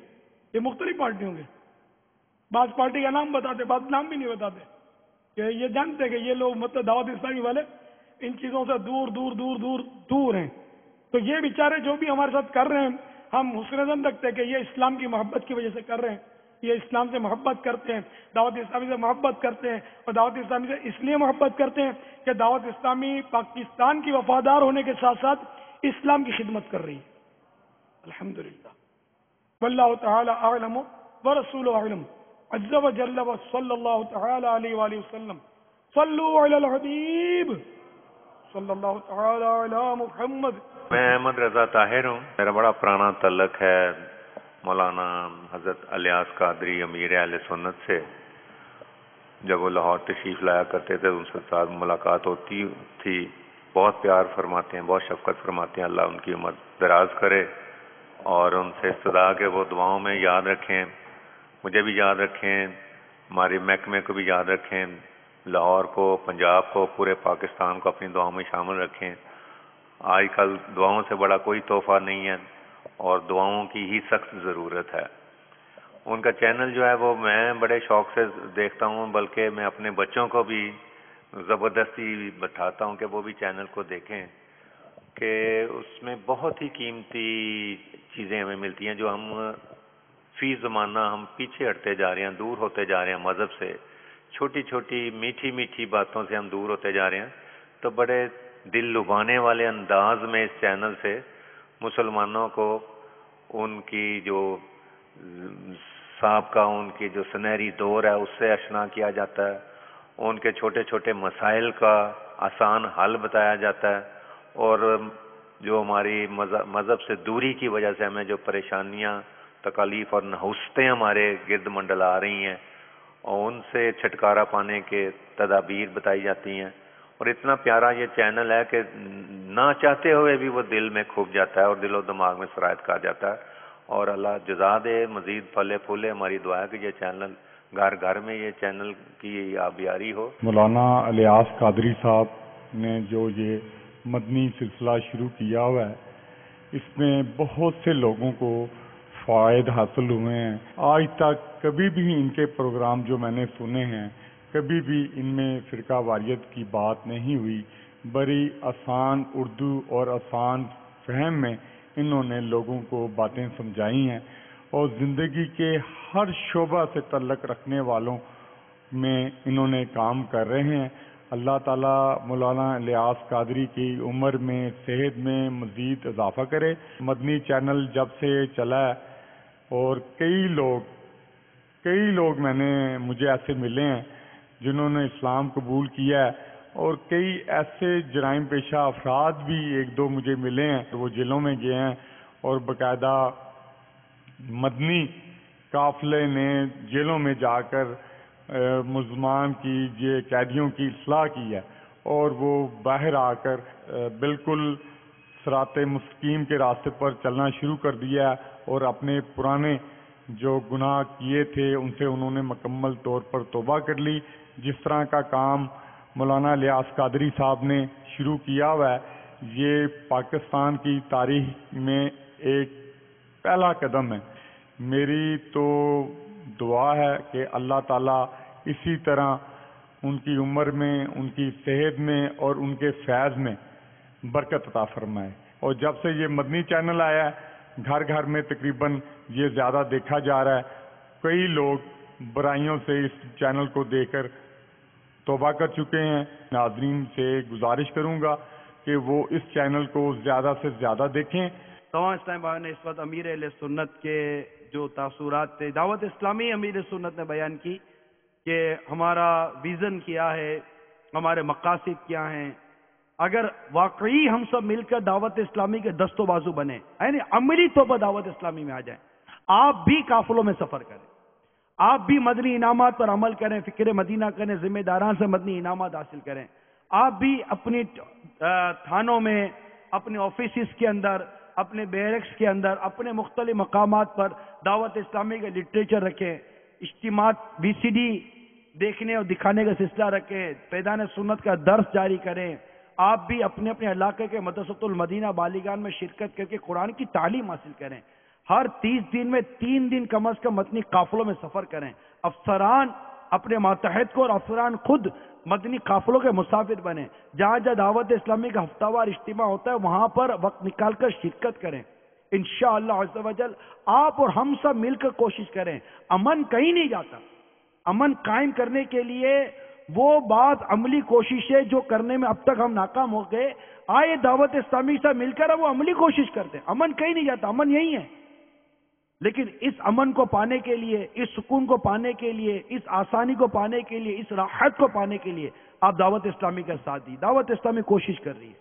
مبلغین لاکھوں لاکھ مبلغین، والنٹری لاکھوں لاکھ رضاکار اسلامی بھائی فی سبیل اللہ دعوت اسلامی کے مدنی کاموں میں مصروف عمل ہیں. آپ کو آ کر دعوت دی ہے، آپ کو بھی یہاں اس اجتماع میں شرکت کروائی. آپ دیکھیں ایک بیان آپ نے سنا جس میں قبر کی، نزا کی، قیامت کی تمام وہ کیفیات بیان کی گئی. اب جو اسلامی بھائی بار بار قبر کی باتیں سنیں، قیامت کی باتیں سنیں، نزا کی سختیاں سنیں، حساب کتاب کی باتیں سنیں، عذاب سزا اور جزا کی باتیں سنیں، اس کا دل چوٹ کرتا ہے. وہ باز آنے کی کوشش کرتا ہے کہ میں بھی مان جاؤں، سنتوں پر عمل کرے گا، وہ امامے والا، داڑھی والا، مدنی لباس والا بن جائے گا، وہ پیارے آقا صلی اللہ علیہ وسلم کی عشق و محبت کی چلتی پھرتی تصویر بنے گا.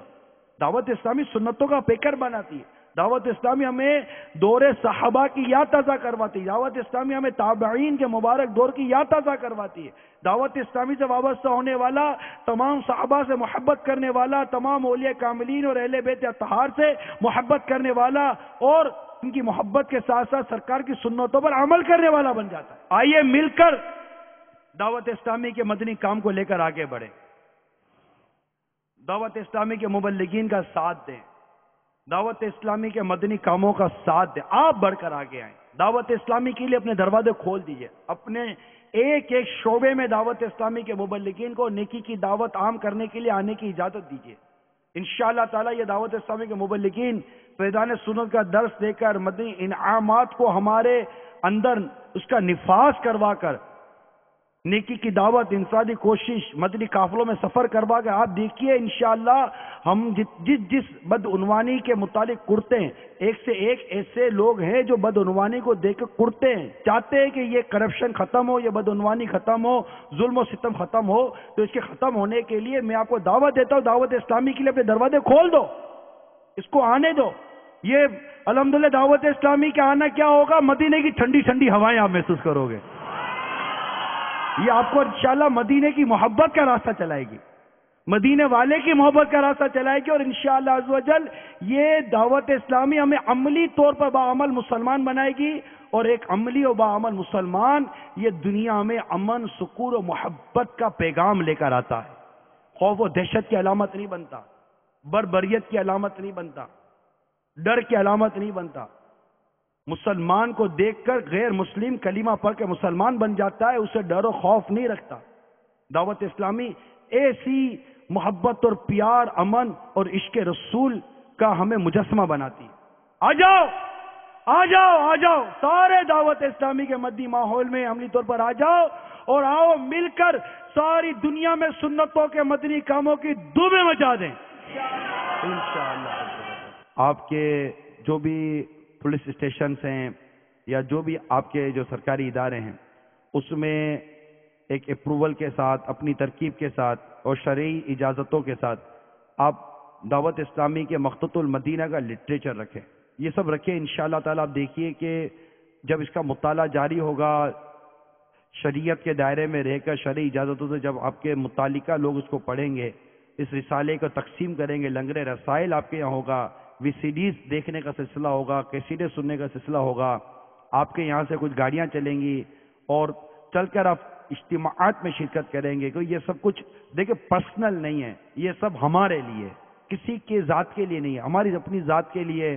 اگر ہم یہ نیکی کے کام کرتے ہیں, ہم یہ پرہیزگاری کے کام کرتے ہیں اور نیکی کی دعوت عام کرتے ہیں, ہمارے اداروں میں, ہمارے آفیسز کے اندر اپنے ترقی سے کوئی ایسی صورت بنائے, آپ ہمارے ذمہ داران سے رابطہ کریں, اسلام بھائی سے ملاقات کریں کہ ہمیں مطلب آپ بتائیے بھائی کیسے ہمارے یہاں فیضان سنت کا درس شروع ہو, چلے بتائیے کس وقت شروع ہو, جس وقت میں آپ کو اپنے لوگ جمع کر کے دے دیتا ہوں, آپ آ کر ان کو نیکی کی دعوت دو.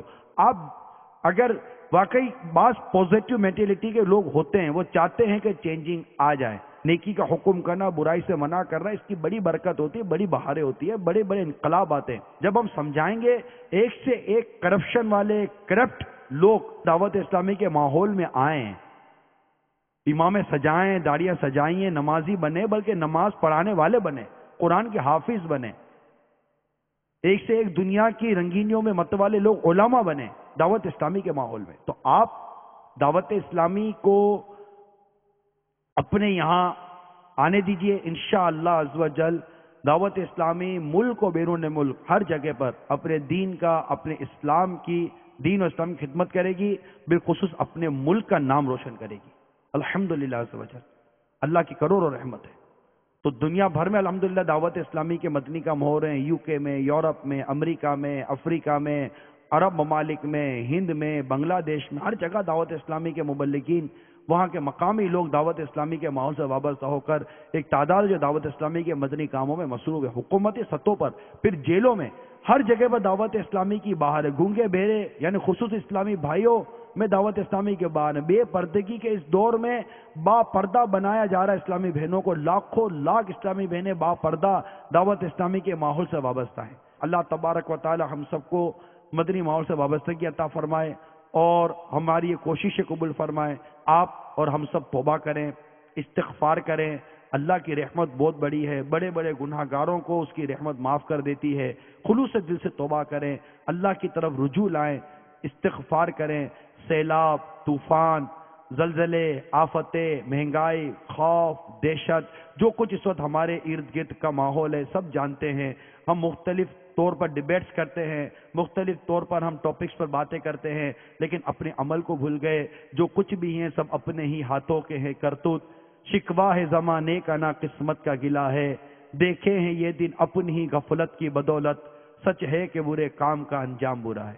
غیرت ایمانی, جوش ایمانی ہمیں نصیب ہو جائے, عمل کا جذبہ نصیب ہو جائے, اللہ کی رحمت شامل حال ہو, یہ ساری پریشانیاں, ساری تکلیفیں اللہ کی رحمت سے دور ہو جائیں. اللہ تعالی ہم سب کو عمل کی توفیق عطا فرمائے. صلو علی الحبیب صلی اللہ علیہ محمد. لم جاتی نویرك في نظر مثل تو نشد پیدا جانا جگہ راج کو تاج تورے سر سو ہے تجھ کو شہد و سرا جانا